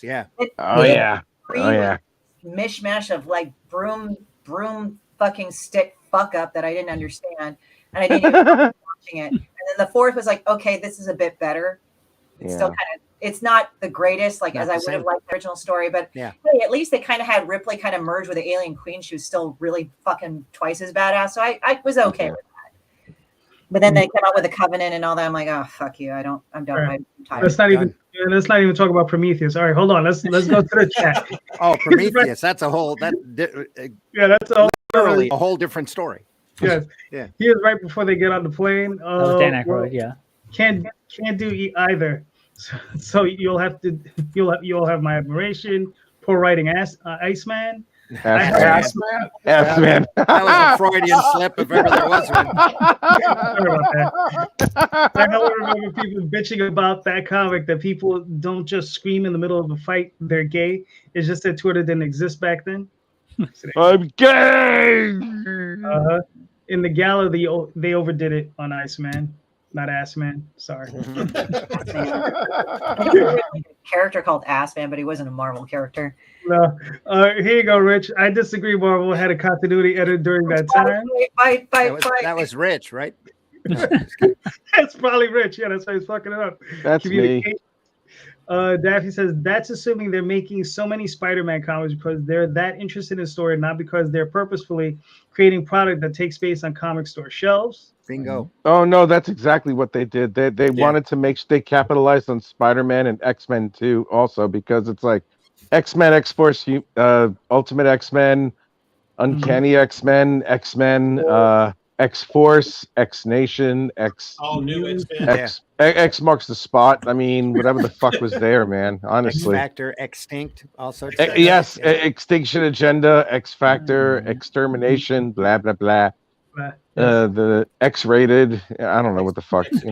They were out to claim anything that started with X. Yeah, I know.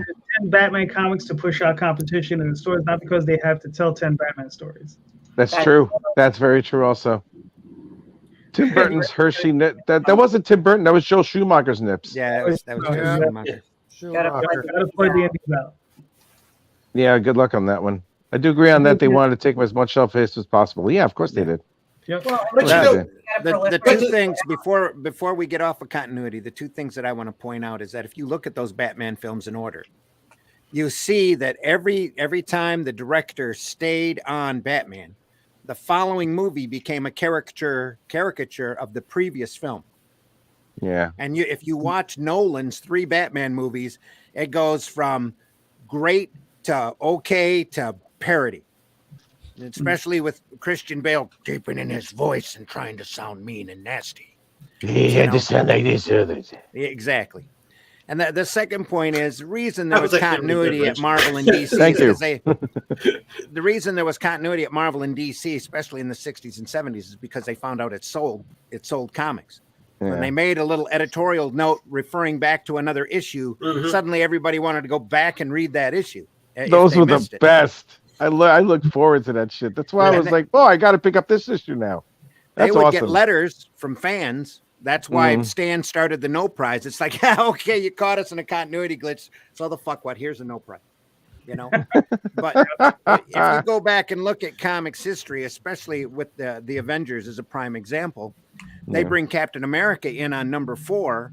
And then by, I think it's number 14 or 16, they got so many letters from so many people going, how come Iron Man's in Avengers when he's in a 2-part story over here in his book, and Thor's in a 2-part story over here, and nothing's making sense? That they stopped the Avengers. They peeled off all of the main characters except for Captain America, whose stories at the time were in tales of suspense and were taking place back during World War II. And they added 3 more outside characters into the Avengers just to fill the team of characters that they had gotten fan letters on, and that's Wanda, Pietro, and Hawkeye. In order to shut the fans up, so that they could have a book that somebody wouldn't be complaining all the time about continuity errors. Yeah, that's true. So it's literally a 2-edged sword. Well, Marvel is now, but it raises nitpickers, who are out there studying every panel, every fold, everything. Well, that not only that, it also bites them because now people can't really get into comics because they're looking for number 1 just so they can get the whole story. So when you keep having to keep going back, now it's like, well, why even bother? Because now I have to go back and go get this one, and then I have to go back and get this one. That's not too hard to do anymore because there's so many number 1s that are coming out every they keep rebooting the universes every 2 years. It's kind of bullshit. On books, they can't keep they can't keep the sales up enough on the stands unless they do it. Yeah, but they don't want that either. They don't want that either because then you have that thing, and then they'll throw in something from in the past in the new book, and then you'd have to know what that was about. Just think of where these mainstream companies would be if they actually hired experienced professionals like us that have been in the alternative and independent market for decades. It's like, well, all of us are sitting here going, we can show you how to run a damn comic book company, you idiots. Just hire me. Yeah, we wouldn't work so well with them because we actually care about the continuity of the characters. Well, anymore, it goes back to what you said. Anymore, you might be able to get away with that because they don't care about the printing end of it. It's making them too little money for them to. Well, Randy, it goes back to what you said before. It's they have these new creators or showrunners have their own agendas. Yeah, and they don't give a shit about the continuity of anything that we grew up with because they really didn't grow up with it. They just liked the flashy things and they wanted to be part of something creative, and they couldn't because they sucked. So they decided to get in a different way entirely and then put whatever little ideas they had in there or purposely ruin whatever property that they were told that they could not get into. I wouldn't be surprised if Chris Chibnall or Kathleen Kennedy had some sort of agenda because they both knew they both sucked. And they're like, well, if I can't be in there, no one can. And they just purposely ruined it. I mean, the last 3 Star Wars movies were absolute dog shit dreck. And the last 3 seasons of Doctor Who was something I will never watch because I don't feel like throwing up every day. It's like, it's the truth though. It's like people have agendas nowadays instead of focusing on what the characters are supposed to be. Well, if it's any consolation, Pluto has a Doctor Who channel where they play all the early ones from Hartnell up to McCoy. Oh God, I saw one of the first Doctor Who's, and I was, what was I, like 6? But this was when I was living in New York, and it was like Channel 13 PBS, and like after 11 o'clock they had British television on, and they had like an old episode of Doctor Who, And I think there was one episode where they had the slingshot around a planet, and on the screen, on the screen computer monitor in the old TARDIS or something like that, it was this paper mache rock that they just put on a string and they spun it really quickly. And I'm like, wow, this is cutting edge special effects if I've ever fucking seen it. Yeah. Holy shit, man. Whatever the budget could afford, baby. Oh, I know. It's like it's spitting vinegar. Let's make it a planet. Yeah. The Daleks were actually like, they freaked me out as a kid just because they would say exterminate, but they would act like really crazy. Like they'd have that voice, exterminate, exterminate, exterminate. You're like, Jesus. Oh my God! Even here, I laugh at it because like so many people that I've met over here, they're like, when we were children, we would hang out, we would hide behind the couch when we would see the Daleks come out, and I'm like, are you fucking kidding me? No, but it wasn't. These are sentient garbage cans with disco balls with a plunger and a whisk. And I'm like, the thing is that, Rich, you have to, I'm like, are you kidding? the thing is, I'm like, what the fuck? It was like the voices. The voices were kind of gnarly. It was like, who's this crazy? Well, yeah, maybe that they were shrill, but it's just like, all right, I need an egg beaten, or I have a clog in my plunger, or can I have one of your disco balls so I can have some fun and disco fever tonight? You know, it's just like. But can you the only time they got scared? The only time they got scary is when but there was one like in the new series when it's like elevate and they started fucking hovering. I'm like, oh shit. Now we're fucked. Oh, right. Now they finally explained how they get upstairs. Holy crap. Yeah. Yeah, it's like you could beat the Daleks if you like go up a flight of stairs. You're like, haha. Can you imagine the fun though in the effects room the first time they created him? What the hell is? Well, this is that Dalek that's in the show. Well, make it more dangerous. Put a whisk and a plunger on it. Yeah. Holy crap. Yeah. All right, look, let me wrap this question up so we can move on to the next one. All right. So as far as myself, I don't really care about Picard and what they do over Star Trek. Fuck them. I don't. Well, no, but you have your own long no, running when it comes story. out to my own work, right? Yeah, my own work is different though. Is that yes, I have a structure and I know pretty much what I'm doing. Let's say the Oswald Chronicles, I already finished it, so that's done. Basically, it's just a matter of just tying all the continuity together. So that's basically what the process I'm in. That's part of the editing process for me. Mm-hmm. Same thing with Tall Tales. I know the markers I need to hit for the next story arc. You know, as long as I hit those markers, I'm good. But there's room to change and there's room to make adjustments as I go. So that's something that. And as far as like starting points in comics, what I would always advise people is don't worry about number one. Worry about the creator. If you're gonna read something, read Daredevil by Frank Miller. Or Ed Brubaker, read Ed Brubaker's Captain America. Don't fucking worry about where the first issue's at. Just fucking worry about the creators. Because if you worry about the number one, you're probably going to get a shitty writer anyway. So just worry about the good guys. Worry about Walter Simonson. You know, worry about John Byrne. Worry about Chris Claremont on some of his early stuff on X-Men. Don't worry about number one because you're just going to drive yourself nuts with that. Just look for the good creators. Look for Grant Morrison on Justice League.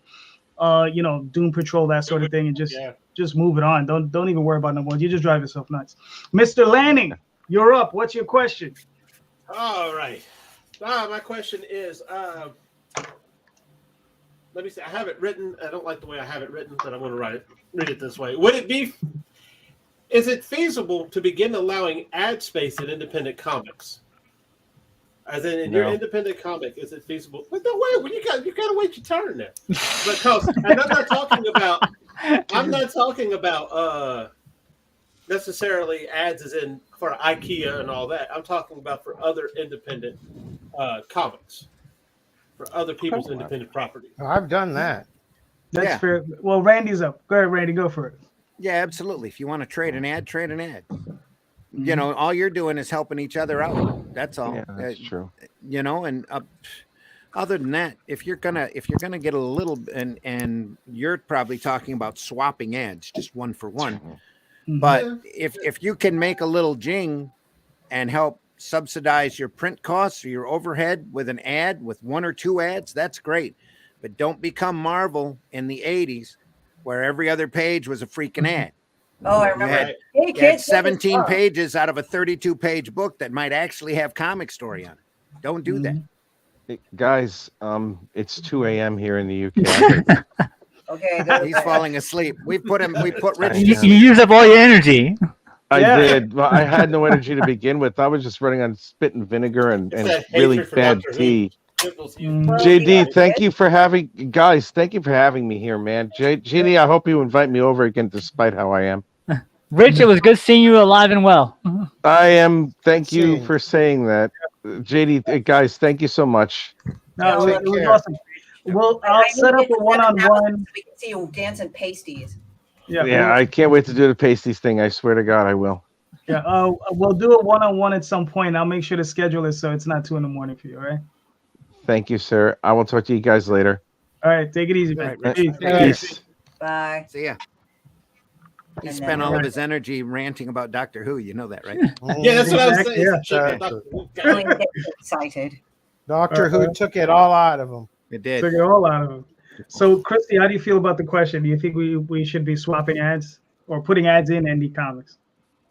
You know, I don't think ad space in itself is bad, but personally, I think it's like 1 or 2 is fine. But honestly, I don't think we should have it dominate any more than maybe 1% of the book. Personally, I think it's good to have like a spread to promote the other comics in your company or in your world or whatever. But other than that, put it at the back of the book, just so people don't leaf through this bullshit or whatever. And besides, in X amount of years, it'll be obsolete anyway. So you paid all for that for fucking nothing.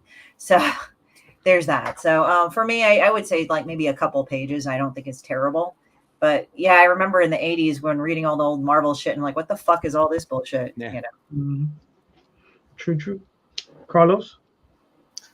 I've done it. So, but you also have to be careful with it, because if you have post offices that want to be assholes, if they see an ad, if they check and they see an ad in your book, there goes your media mail price. So, and so that's why when they always say what's in here, I say it's a self-help manual. And then okay, cool. Because when I said the first few times it's a comic book, they're like, oh, does it have ads in it? If it has ads, you can't get the media mail price. There's that too. And I'm like, crap. So I ended up paying $6 or $7 to mail something off that I charged them $3 for. So what you could have done was come back a different day and be like, yes, this is something that is not a comic book. 100% not a comic book. Not a comic book. But yeah, as far as putting Friends' book ads in, I do it all the time in my books. Typically at the very end. I'll put a page in there at the very end and help them out. Nice. All right, cool. Hold on, Mr. Says Dark Knight. Dark Knight of Steel put a whole new spin relationship between Bruce Wayne and Kal-El. There have always been agendas, but there's your agenda being in your media, then there's your media is your propaganda for your agenda. Huge difference. Somebody got the thinking question. And that's why manga is beating Marvel DC's ass, because you just start with volume 1 with whatever series you want to read. True enough. All right. Hell yeah, cross promote is life in this industry. Yes, I think it's great to do an ad trade or sell the space if you can. I've done it, and it's worked well. I was able to pay for a small print run for my ads. But don't overkill it. Chango says okay. All right. So, Mark, how do you feel about it? Ads or no ads? I think at least when Indy started, you would expect it to not have ads, kind of like when cable started, you expect it to not have ads because you're paying a premium for the same thing that you would get. But now I think it's all different. Like, you can get an ad in there. It's fine. Just don't go crazy with ads. And it also might help if the ad had something to do with the product that you're reading, or at least geared towards your audience. So if you have an ad for, I don't know, Macy's in your book, maybe not. But if you had an ad for like a printing company or an independent distributor or even a comic book store, that might be a better way to go. All right. Well, I feel personally. Go ahead. Sorry. No, go for it, Chrissy. Well, I was just thinking, like, when it was talking about the post office and stuff, I just say that's why I always do graphic novels. It's less of a time crunch for me, and it makes me more relaxed on the story, and I don't need to put ads. Because it's weird, because like Media Mail is like, don't do comic books, but do graphic novels. I'm like, okay. So that's how I get away with it. But yeah. So yeah, so everything I do is a graphic novel, even if it was a 24-page staple book. Yeah. So, but yeah, I feel it's fine to put in ads, especially if you're just swapping with your friends. I think that's really cool. If it's a paid ad, I mean, listen, I'd love to have an ad from IKEA on the back of my book. I mean, you know, that's at least $1,500 right there. That pays for your Exactly, that pays for everything. You know, so yeah. So Mark, answer your own question, sir. I just did answer my own question. He meant me.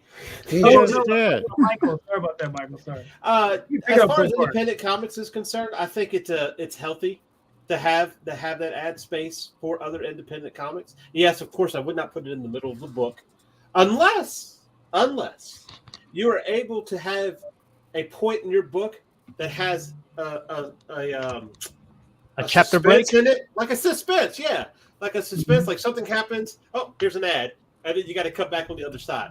But chances are they probably won't pay attention to the ad, so it's probably best in the back of the book anyway. But I think it helps. It helps not only you, especially I've seen it on Kickstarter where people have used that as a tier, so that also helps in funding your book. So I think it's beneficial. I mean, they've been doing it. That's what funded comics years and years ago. They just went overboard. Cool. All right. So here we go. Here's a light one for everybody. What's the work that you go back to time and time again to recharge your batteries? So like what's the thing you go back to every now and again? You rewatch or reread or whatever to recharge your batteries. Christy, you're up. Oh, yeah, you saw my fucking asshole grin. Yeah, I just do bitch because most people are doing stupid fucking shit in front of me. So I'm like, all right, fine, I'm gonna go draw it right now. Like, fuck you all. Like, I mean, it's funny because like when I watch things happen, like in human nature, women, men, whatever, it's always fun to draw because you just notice the stupid thing that you've seen in your life and you have to draw it or call it out. So when people like get on my ass, and it's hilarious because I don't know if this makes me sound more arrogant, probably does, but I don't give a shit. But anyway, so what happens is like if somebody that I know pisses me off, I'll like talk about it, I'll think about it, I'll analyze it. And what people used to do to me is like, oh, you should let it go. You should not do this, blah, blah, blah, blah, blah, blah, blah, blah, blah. And I'm like, and after a while, I realized this, like the same people that would tell me to do that, but yet be pissed off eternally at this one, two people that they had in their life, but they're telling me to get over mine. And it's like, why the fuck are you giving me advice that makes you fucking miserable? I don't get that. All right, well, fuck that. So what I do is I just like ignore them and I do it anyway. And guess what? I come out with a funny comic and they think I'm great. It's like sometimes you kind of have to ignore what other people say and do in the guise of being a better person, because it really doesn't. It makes you a more miserable person. But I mean, if you notice when in my comics, I don't say anybody's name. I don't. I make caricatures, you know. But like the person that is involved, they know it's them. But at the same time, I'm not going and saying their name. It's like, hey, have an opportunity to change, motherfucker, please. But, you know, I mean, but that's the thing. It's like, I go back to Demon Bitch because that's my therapy, you know. But it just, I have certain limits or certain parameters. Like for me, I just don't make fun of people just to make fun of people. You know, it's like somebody has to really egregiously make me that angry to do it. And even then, when I'm mad at somebody, I don't do it. It has to be egregious. Like I've already walked away from the situation several times and they still continue to be an idiot. And it's like, all right, fine. Fuck you. The gloves are off, you know? So that's pretty much it. So I go to Demon Bitch. It's my therapy. Nice. Carlos, what do you got? I go back to Justice League, Giffen, and J.M. DeMatteis and Kevin Maguire. So that's something I always go back, and you've heard this 100 times, and in the times I've been doing this show. I also go back to Walt Simonson's Thor run. So the Justice League, Walt Simonson's Thor, and I also do X-Men because when I got back into comics, I started reading when I was a wee lad in 1975, and with the Hulk and the Monster, the Marvel Monster books. And then I moved from California to New Orleans, and the movers stole my stash. So that's fucked up, dude. yeah, That sucks. so yeah, it kind of bummed me out enough to where I was like, I got out of comics for about 4 years, and I did trading cards and stuff. And then in '82, we moved from Michigan to from essentially Detroit, Mount Clemens. It's not too far, about 45 minutes outside of Detroit. I moved from Mount Clemens to Washington State, and on the way there, my brother bought some comics, and then he tossed them over to me, and it kind of ding ding ding, that light kind of went off on me again. And so when I got to Washington State, my grandmother had given me $5. Of course, back then I went nuts. I bought probably, because they were only 60 cents, so I bought $5 worth. And the X-Men 167 I bought, and of course Chris Claremont and Paul Smith. Mhm. I go back to that because that was kind of like my reintroduction to comics. And so I go back to the Chris Claremont and Paul Smith run, which to this day is just one of the most fantastic runs of that book, before John Romita Jr. took over. And at that time, I absolutely detested his artwork. Of course, I became a much bigger fan of JR later during his Daredevil run, which I worship. Yeah. But when he took over X-Men after Paul Smith, I'm like, what the fuck is this? It's kind of the same jarring as I also picked up New Mutants with issue #1. Paul Mhm. McLeod artwork. He was a traditionalist. And then come around, what was it, issue 18? This Bill Sienkiewicz. Oh my Yeah. God, I got so pissed off. I was like, what the living fuck is this? And I gave it to my brother, and I was like, you can have this shit. I was like so pissed at that Demon Bear bullshit. It was just such a stark change from Bob McLeod to Bill Sienkiewicz. But I was, especially then, the 14, 15-year-old me, I didn't like change like that. Not that stark a change. But I go back to the Chris Claremont stuff, to Frank Miller's Daredevil run. Those are all the classic things. And when I need a recharge or I dig back in, and I always catch stuff, and it always sets me in the right path. Movie wise, the Marvel movies, especially the ones that were on Netflix, they're so well written, except for Defenders was a piece of shit. I just got done rewatching that. I'm sorry. Yeah. And I was like, what the fuck happened here? Who did they let write this crap? Because Daredevil was like, some of that stuff was absolutely brilliant writing. And especially Luke Cage, that was another one. Jessica Jones was pretty good. It wasn't as good as those other two. Iron Fist, a lot of people didn't like Iron Fist. I liked that first season. To me was really cool, but then Defenders was like, whoa, they just dropped the ball on that.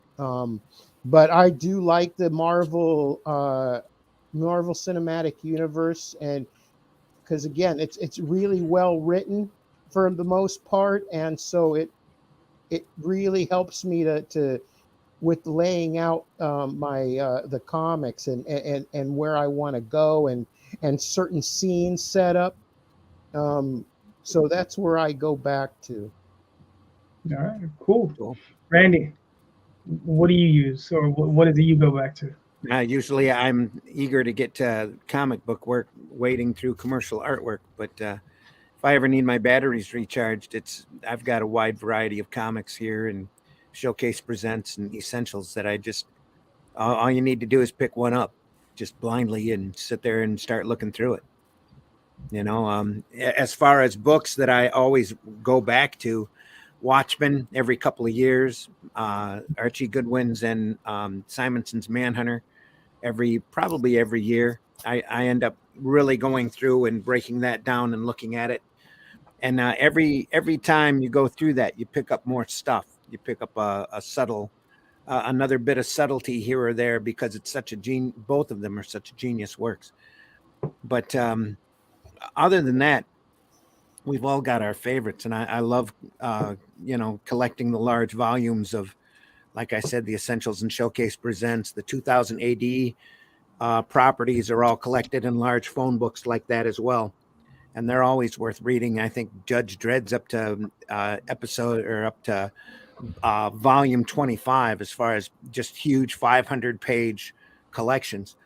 And I tell everybody, if you haven't actually read the 2000 AD Judge Dredd's or Strontium Dog or a Rogue Trooper, you really need to go through and read those, because it is really genius stuff. And it's right as a lot of these guys that in American comics you like Grant Morrison and all of the English guys all cut their teeth on the 2000 AD material. That's how they learned to do what they did. And Pat Mills doesn't get enough appreciation, and he knows it. That's his personality. For what he did on the 2000 ADs at that time, and how much he ended up helping Vertigo and DC by bringing all of this talent out, training all this talent. And then Karen Berger went over across the pond and grabbed them all for Vertigo. So, yeah, but it's just great stuff. There's so many great examples, so many great periods in there in comics. Carlos is talking about the Paul Smith material, but for X-Men, for me, it's that John Byrne, everything from Giant Size X-Men 1 all the way up through John Byrne and Terry Austin's runs, just classic stuff. I missed it. Oh, I was out of the biz. My brother is the one that read the because he stayed and collected comics throughout that whole. So he experienced a Byrne. He's adores it. And he's the one that kind of got me into John Byrne, because he's the one that experienced that. I was out those 4-year period that I was out. That was during the Byrne X-Men run. So sure. I've experienced it by reading the reprints. Yeah. I got in. It's still incredible stuff. First 50 Teen Titans as well. It's just amazing. Yep. Amazing. I got in around 135 of the X-Men, just 135, 136. That's when I got in. So yes, I caught it right at the tail end, but then I managed to backtrack. But that stuff was awesome. I was into X-Men as they were reprinting them, and was really enjoying them. And then boom, Giant Size X-Men 1 come out, and that was it for me. I love that book. I tore my first issue of that up. Dissecting the Cockrum's work and personality and all that. I went back and dug up all the Legion material that he had done, and just loved that. And that really increased my love for Legion of Superheroes, was the stuff that he did during That's what got me going out to buy that X-Men, because when we got to Washington State, my best friend from New Orleans actually had moved there, and I didn't know. And we were in school, and we ran into each other, and then he invited me to stay at his place, and he had this giant like a refrigerator box full of comic books. And one of the comic books that was in there that he had was Giant Size X-Men number 1. And that's where my ding ding ding, I was like, whoa. And it was Giant Size X-Men number 1. He had like Ghost Rider, and that, along with the comics that my brother let me read while we were on the trip. That's what made me go, I need to go to the store and pick up some comic books. And that was, of course, the Paul Smith era. But But yeah, he had all those old X-Men that I was like, yeah, this is awesome. Just classic stuff. And he ended up selling it. He traded all that for the entire Ghost Rider run, 1 through 82. He kicks himself to this day, but it's like, yeah. But what can you do when you're young like that? Yeah. Outside of comics, it's old movies. Anything that's got a noir edge to it, especially the hard-boiled detective type stuff, I really enjoy. I love Bogart.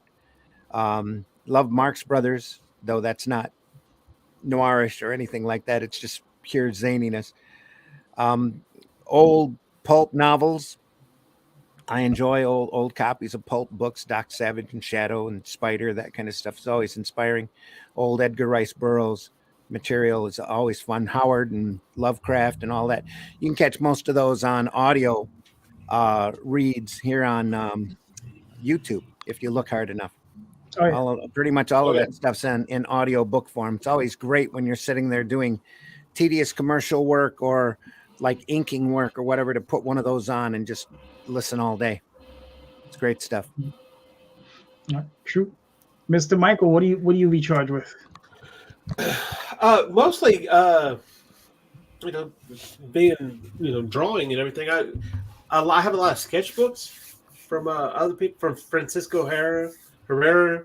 I take a look at those, Oscar Martin, those type of sketchbooks.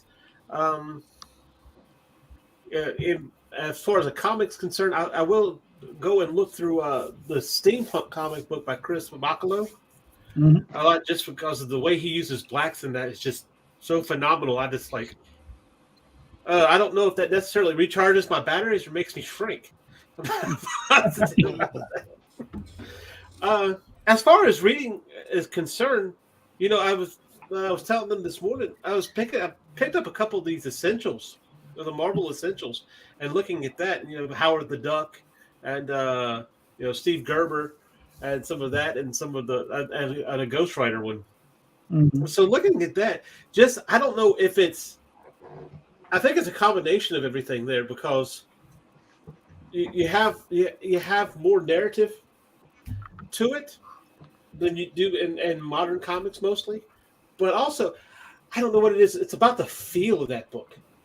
It still has those thin, almost, I don't know if it's necessarily newspaper print pages. Newsprint, but yeah. And it's something about that just draws me to it, especially the smell. It just draws me to it and re-energizes me. I miss that smell. Yeah. I'm telling you. Back during that period, though, you had writers working on those books. Steve Gerber was a writer. Don McGregor was a writer. Chris Claremont was a writer. They actually sat there and build characters, build stories. Of course, some of it was really formulaic. You'd start reading these books in a row and you get to see the same little arc working over and over again. But these guys truly became masters of that art form and tried to stretch it out as imaginatively as they could. They were creative people back then. Howard the Duck, you're never going to see a satirical book like Howard the Duck out there again. It's just not going to happen. They were creative people who grew up on comic books, unlike today, where all of these guys that are writing comic books were writers for freaking TV and movies or writing novels. It's novelists, TV writers, and movie writers now, and they don't hire people that grew up reading comics and have that storytelling DNA ingrained in them. It's people who have serialized, but it's different because TV and that's different from comic books. It is. It really is. But also, you go back and reread the first Babylon 5s that Joe Straczynski wrote for DC, the first Babylon 5 comics. They are horrible. They're terribly dry and mismanaged and just literal pieces of crap, even though it takes place in a universe that he created. That's because he didn't understand comic book pacing and what it takes to do a interesting comic book story. He learned how to do it. Obviously, because some of his later works are just genius. But it took him a while to get, even an accomplished writer like Straczynski, it took him a while to acclimate to the sequential art format. Exactly. Yeah. See, the thing is, like, for me as an artist, because I didn't originally quote unquote write, I drew, but I was also a film student. Now, I never made a film. Okay, guys, so maybe this helps. But what I did is that for Sepulchre, that's like the first book I did, the volume 1, is that I essentially, like, how I wrote it was storyboarded through the thing. So it just kind of like would see it in my mind and see how it paced. So it's like, if I go and, like, I'm working with a writer now on a comic, I'm not getting into it right now because we just started it, but later on. But it's the pacing and the subject matter, which I'm not saying I'm completely familiar with because I'm not a vet, but I've been through similar situations where it's sort of like the pacing I get, on that. And it's like, for me, I think it's kind of, maybe I kind of do it in an Alex Ross kind of way. And now again, I don't paint panels. I mean, that guy is amazing. Like how he paints comic book panels and he makes it dynamic. No one else does that. Like Alex Ross, he's the only one that I know that really fucking does that. I mean, David Mack would probably be the second one, would be the only second one that does that. But it's just like, I kind of just see the movie play in my head. So it's interesting to me that TV and movie people don't know how to write for comics, because you would think, like, in your head you see this. But I think maybe because what's different with comic scripts is that it's more freeform. They allow the artist to draw it out more. They're not as anal about it as a script would be, perhaps. Well, the thing is, when you get to the Marvel method of writing, like you're talking about, it got handed over to veterans, people that had been drawing comics for 20, 30 years at that point, and they knew how to structure a 20, 22-page story. Ditko and Kirby especially are just, they were masters at it. So a quick call from Stan, hey, Jack, what do you want to draw this month? Well, I want to draw a guy from Africa that literally whips the Fantastic Four's butt because he's so competent. Oh, okay. Yeah, go ahead and do that. Click. And then Jack would sit there and have it all paced out, 20 pages, and boom, boom, boom, boom, boom. Just sit there and get it done. The great thing about these old comics that you have to remember is they were hitting monthly deadlines like there was no tomorrow. Yeah. And these guys were technicians. They had it down as almost reflex in the back of their head. They knew that by this page, this had to happen. By that page, this had to happen. And everything had to be rolled up and resolved by page 22 or kicked off in a cliffhanger ending that would make the reader want to come back for more. Yeah. And so you don't see that formula working anymore. Yeah, I mean, we switched to a different formula. Like when I was working with some of the stories with my friend Lawrence Hubbard, Raw Dog of Real Deal, like we were talking about formula. Like, okay, so you know how these characters work because you've read the comic enough about that and how they operate, You get the idea of formula and how they would be and how they would do. And I don't know if the other generation is taught that, or this desire for approval is so strong that they want to do it in a way that kind of overshadows what the character really is, I think. But it's like they don't follow a certain formula. Like they go like, well, I follow formula. This is how it. No, you don't. You don't follow what the fucking character would do. That's part of the formula. Are you familiar enough with these fucking characters and shit? Right. So it's like, if you're familiar enough with the characters, you don't need to know every fucking canon thing about the goddamn thing. But come on, know the formula, how they're going to do, or know how they're going to go and have the logic of doing what they do. Like, okay, Psylocke, I like her, right? I know her fucking logic about what she would generally do if I wrote about her. But I mean, I don't have to know every little single fucking goddamn thing about her, But I would have to know enough to know how it would move forward or how she would react in a certain thing or my take on it. Right. But instead, you have people say, oh, okay, well, we're going to just make her do this and that and the other thing. It's like, that makes no fucking sense. That's not how the character is. So you have people writing this shit and you're like, what the fuck is your problem? Like, don't insert all these stupid ass things into it. And it's like, oh, but I want to go and like make this an approval of like how it does on the check this. And it's like, okay, yeah, you can do that, but there's a way of doing that where you don't make it look so shitty. That goes back to your I am not Starfire remarks that you made earlier. Yeah, right. Not counting the artist, I meant the writer was inserting herself in there and wandering the story, who knows where at her whim. Yeah, but also the editors don't want to edit, right? The editors don't want to tell these creators, hey, look, it needs to go in this direction. I think also those creators, they either have never read the work before, They have no reverence or respect for what was done before. So they're like, screw it. I'm just going to do whatever I want to do. And I think the big word is respect there. I mean, yeah. There's a way to do it where you're not a fucking idiot about it, but some people do it.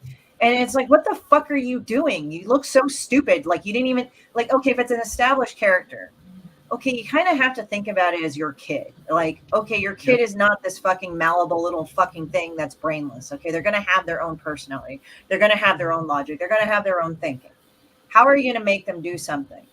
And if you just say, oh, yeah, fucking Starfire, now she's like this evil bitch that like fucking never pays attention to her daughter. It's like, how the fuck does that make sense? You would think that she would at least check in with her daughter every so fucking often. Or at least her daughter would say, you know, Mom, I don't want to talk right now. Okay, my daughter doesn't want to talk right. If they had inserted that into the story, I would understand. But they fucking didn't. And it was just stupid. And I was just like, okay, this is dumb. I mean, it's just like, that's why I couldn't connect with the story, because it just, I knew enough about Starfire. I mean, again, I don't know all of her nuances. I don't know all the changes, but I know enough about her when I've read about her that she's a certain way. So there would be a certain logic path she would follow. Right. But no, they don't fucking do that. They just go ahead and, oh, well, she's just not in the picture at all. She's a total, like, fucking, like, deadbeat mom. And, like, come the fuck on. At least she would check in with her daughter every so often. Yeah. If not all the time. Mark. Yes, sir. What do you do to recharge? It's actually funny, because I would say that during the pandemic, I have not gone back to anything. I just constantly look for new stuff. And before the pandemic, I would say that my inspiration in recharging is meeting all the independent creators at conventions and picking up whatever books that they are happy to part with. And I read that for inspiration. So I really don't go back as I used to as a young Mark, where I used to go and see certain movies more often or read certain comics. I used to love Peter David stuff. But now I really don't. It's weird that you mentioned that. I don't know. Gotcha. All right, cool. For myself, wait. Let me throw in a Peter David story, since we're talking about writers. Talk about Peter David. My favorite writer, Peter David. He was talking about an issue of the Incredible Hulk that he wrote, where the Hulk Bruce Banner was stuck on a ship with some scrolls, I believe, and the ship blew up. And when he got to the last page, he realized that Rick Jones was still on the ship, and he had forgotten that he was still on the ship. So he wrote in that he had a parachute that he always keeps with him in case he's ever in an exploding ship to jump out of. And that's what happened. So at the last panel, he shows up on a parachute, and Bruce Banner goes, "Hey, where are you?" He goes, "Oh, I just jumped out with this parachute I had just in case I'm in an exploding spaceship." And he's like, "Well, that's preposterous." And he says, "Well, I needed it, didn't I?" And he was speechless. So that's he remembered that he forgot it. So that's why he put that in. So I want to throw it in there for people writing stories. But now, for continuity's sake, he's always have to have that parachute from now on. Yes. Wilson says, every few years I reread Ronin and Silver Age comics, but I also like to see animated movies, Studio Ghibli, and anything creative gets the juices flowing. Yep, those are good films. Ghibli, yeah. The problem is that a decade of shitty commentary videos taught new writers that tropes and cliches are bad things to avoid instead of literary tools. Hey, Dan, what's up? Hello, Dan. Dan says, hello, friends. All right. All right, cool. Yeah, I mean, for myself, you guys hit on a lot of the stuff. It was, Walter Simon's story, Frank Miller's Daredevil. I do hit on a few other things. Warren Ellis's Planetary is one of those things I really enjoy reading every now and again. And then as far as books, Randy said it, Lovecraft. I go back to Roger Zelazny every now and again, and once in a while I'll go back and I'll poke at Dune. And there's a few other things that I want to get back to. As far as movies, I think Legend, Labyrinth, and probably Conan, the first one. I'll go back to every now and again and rewatch. So yeah, that's what I do. Now, before we move on, before we wrap up the show, I want to pull up. There's only one other person other than myself who has a campaign running. My campaign, go check it out. The Oswald Chronicles, go get it. But I want to pull up Christie's campaign real quick, so at least we can take a quick look at it.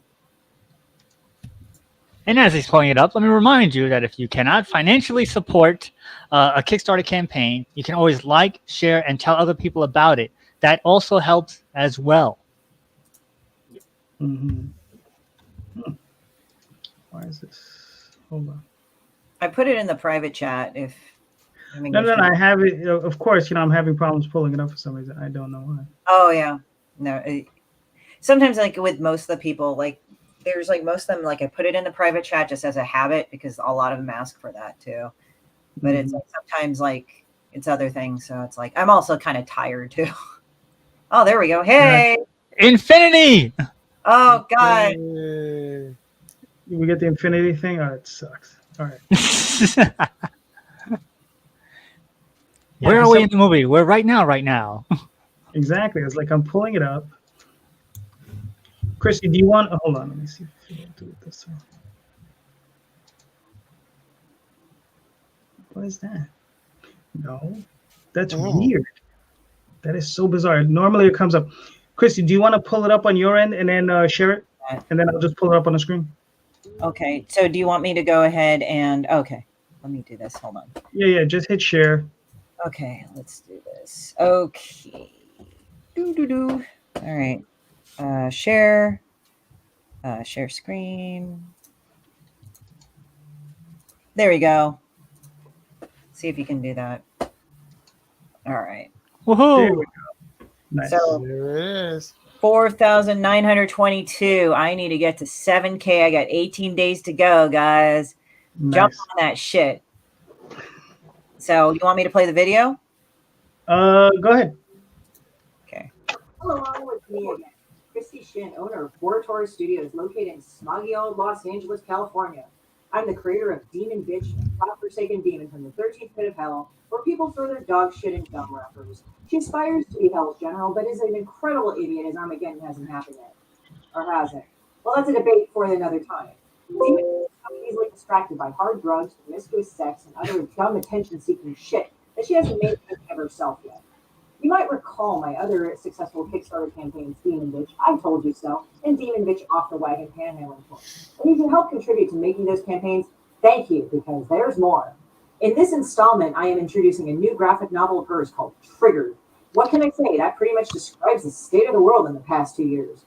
Anyway, it's a compilation of when Demon Bitch was stuck inside my very house and I had to do everything in my power to keep from going nuts. Also, we've got a computer game in the mix entitled Demon Bitch Disgusting Dumpster Fire. It's a game centered around Demon Bitch getting, well, attention. She always needs more. It's your job to get her some and fill that black hole she has inside of herself unless she learns to love herself. Fuck that. You'll have to maintain it by getting her likes on social media by acting pathetic through dishonest means and stupid antics, of which I'm sure is pretty amusing to everyone. Anyway, the first level of this game will be available to beta test by July 2022. We're working feverishly on it on our own self-induced slave labor camps, and we're probably going to break down and cry soon. And of course, we are introducing more swag and viable shit to make the deal sweeter. First of all, we have art here at Hyde Hermit Studios. They provided the best ever fucking artwork for this stuff to buy. We have the Tamabichi pins and original art by Ninja Kai by aka Connie Huang. Just looking at her stupid fucking face will make you want one. We have Demon Tiki shit in both a patch and sticker by Dallas Hoisington. He really loves this shit. Please get it because it will make him so happy. And I like making people happy. Last but not least, we also have artwork in the form of a charming pin from Mary Zorlia Bellin. Remember Anna Demon? That will now be a charm to grace your purse, your backpack, and your legal sack of goods. I'm not getting into that because I ain't no snitch. Also, we will showcase a signed 3-print pack, of which you can buy each one separately, of Demon Bitch being, well, Demon Bitch. We also have stretch goals. Past a certain point, we will make Triggered into a hardcover option, as well as pasties, and maybe some magnets or whatever I can pull out of my ass at the last minute if this thing explodes. Either way, it will be fun. Imagine having Demon Bitch magnet on your fridge. Well, maybe not. Either way, I've been good at getting the shit to you folk. Back me again for another hell-laden and dysfunctional ride to the literary side, and may your temperature rise with the tide. There you go. There you go. Nice. So, is she an actual demon? Yes, she is. Because I had somebody come up to me. It was actually funny. One of my friend's kids, she's a girl, and she was kind of a little concerned because, she's a teenager. She has to learn about these things. It's like, doesn't Demon Bitch advocate violence against women? And my answer was, she's a demon. I don't care. I actually, here's another thing too. I actually got into trouble with Facebook because I said I wanted to hit Demon Bitch with a lead pipe. And then they fucking restricted me for a few days. I'm like, what the fuck is this bullshit? And I'm like, so, okay, there are people that I've known of that have actually physically threatened other people online. And unless they get reported, they don't get shit. But for me, I got restricted immediately. Like, you can't have this for like a few days. I said, well, okay, fuck y'all. My funding will go through the roof. And guess what? I actually got funded like almost 20% the past week. Yeah. I'm like, well, fuck you both. And it's like, yeah, Dan's been a great contributor too. Some of you guys have already contributed, which I thank you already for, but share and all that stuff. But if you guys haven't contributed yet, please, I'm at 70%. I'm so close. Mhm. So You're you gonna- know, and I write offensive thank you notes. I forget. Nita's actually, I think, given. She says I think you guys have given and sent the offensive thank you note, and they're really awful and disgusting. I always send custom ones. Like, you will get one pretty much right away. Nice. So So there you go. Yeah, get the Demon Bitch book and an offensive note. I like it. Oh, and I also signed the paper. I signed the paperback or hardcover books. I'll write all sorts of fucked up shit in them too. Okay. I personally call them all the time. Like, I'm thankful that people want to give me their money. So it's like, unlike Demon Bitch, I don't fucking take it and don't give you shit. I actually like sign it and stuff. Yeah, right. Yeah, I actually give you signed prints and shit. Like, Zoralita will go and sign the prints. She's actually done stuff. She's actually done stuff for My Little Pony, the card game. Like, that's being released now. I think I don't know if you can still pre-order it, but it's being released soon. So she did some of the Demon Bitch prints and the Animu Demon. So check that out. The Tamabitchi pins are done by another thing, and that piece of art that was in that video, that sold out immediately. That was immediately sold. Now you get 3 different ones. If you go into the campaign, you get different ones like right here. That's There Is No God. This is this was based off somebody that I knew was an intention horror. So this is called Pink Eye and Pink Eye and a Broken Ankle. This one is Band-Aid because it looks like a Band-Aid. This one is like Turd Sucker. They're all $50 a piece. You can order more than one of these guys on the checkout. But yeah, definitely you can get pieces of original art. I still am offering them. On top of that, I have the paperback book, and if you can get a hardcover version, just pay about $10 more and you'll get it. And also, there's the Tamabitchi pins that have the glow in the dark, and you can do a bunch of add-ons. You can customize your shit. And if you can't, let me know, and then I'll go ahead and customize it for you. Like, I'll even name a reward after you. And also, we have the beta test of the first level of the game that will hopefully be available by July 2022. So, yeah, you can go to my program on how much it sucks, too. It's about Demon Bitch needing to get attention or she'll die. Now, you said this was issue, the 4th campaign. Is this issue 4 or is this book 4? It is book 4. It is book 4, and it's the 4th campaign of Demon Bitch. Okay, so beginning, middle, end for this book. Yeah, I mean, it's like self-contained story with continuity ties to the previous issues, and then hopefully more in the future. Correct? It's not that sophisticated. It's just stupid shit that I had to deal with during COVID for the last 2 years with her. I'm trying to help you. I mean, the thing is that Demon Bitch doesn't really have continuity other than she's a stupid drug user, and that's a fucking piece of shit. That's what's great about Demon Bitch, and it introduces the new character Shipbird. Nice. Yeah. So if you want a real asshole book, just get it, and I'll sign it. There you go.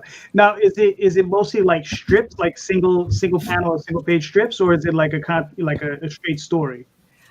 Well, there's a couple of times where I've done like a continuous story if I didn't feel fucking lazy, but most of the time, it's like one panel cartoons because it's one shot.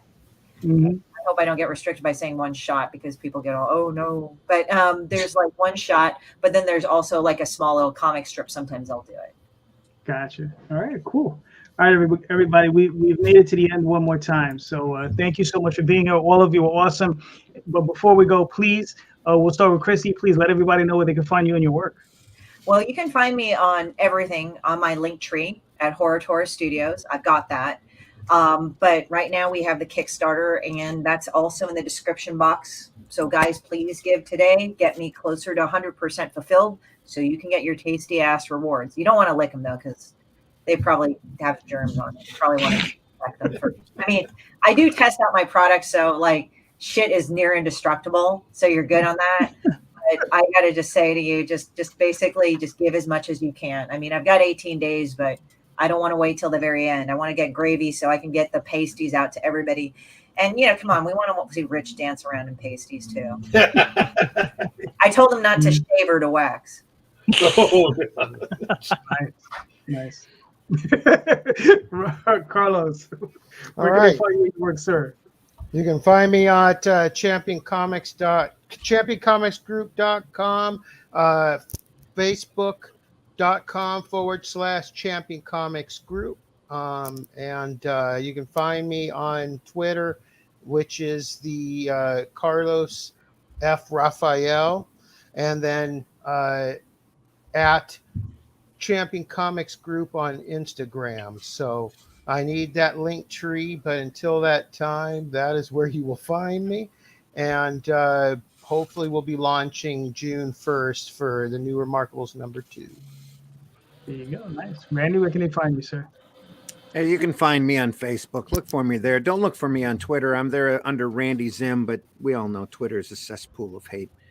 I have a link tree for Arrow Comics 4.0, which means there's an Instagram, there's a Twitter, there's a Facebook page for Arrow Comics that will be added to here eventually. Other than that, you can look for me on Tuesday on Dispatches from Outside the Box at 9 p.m.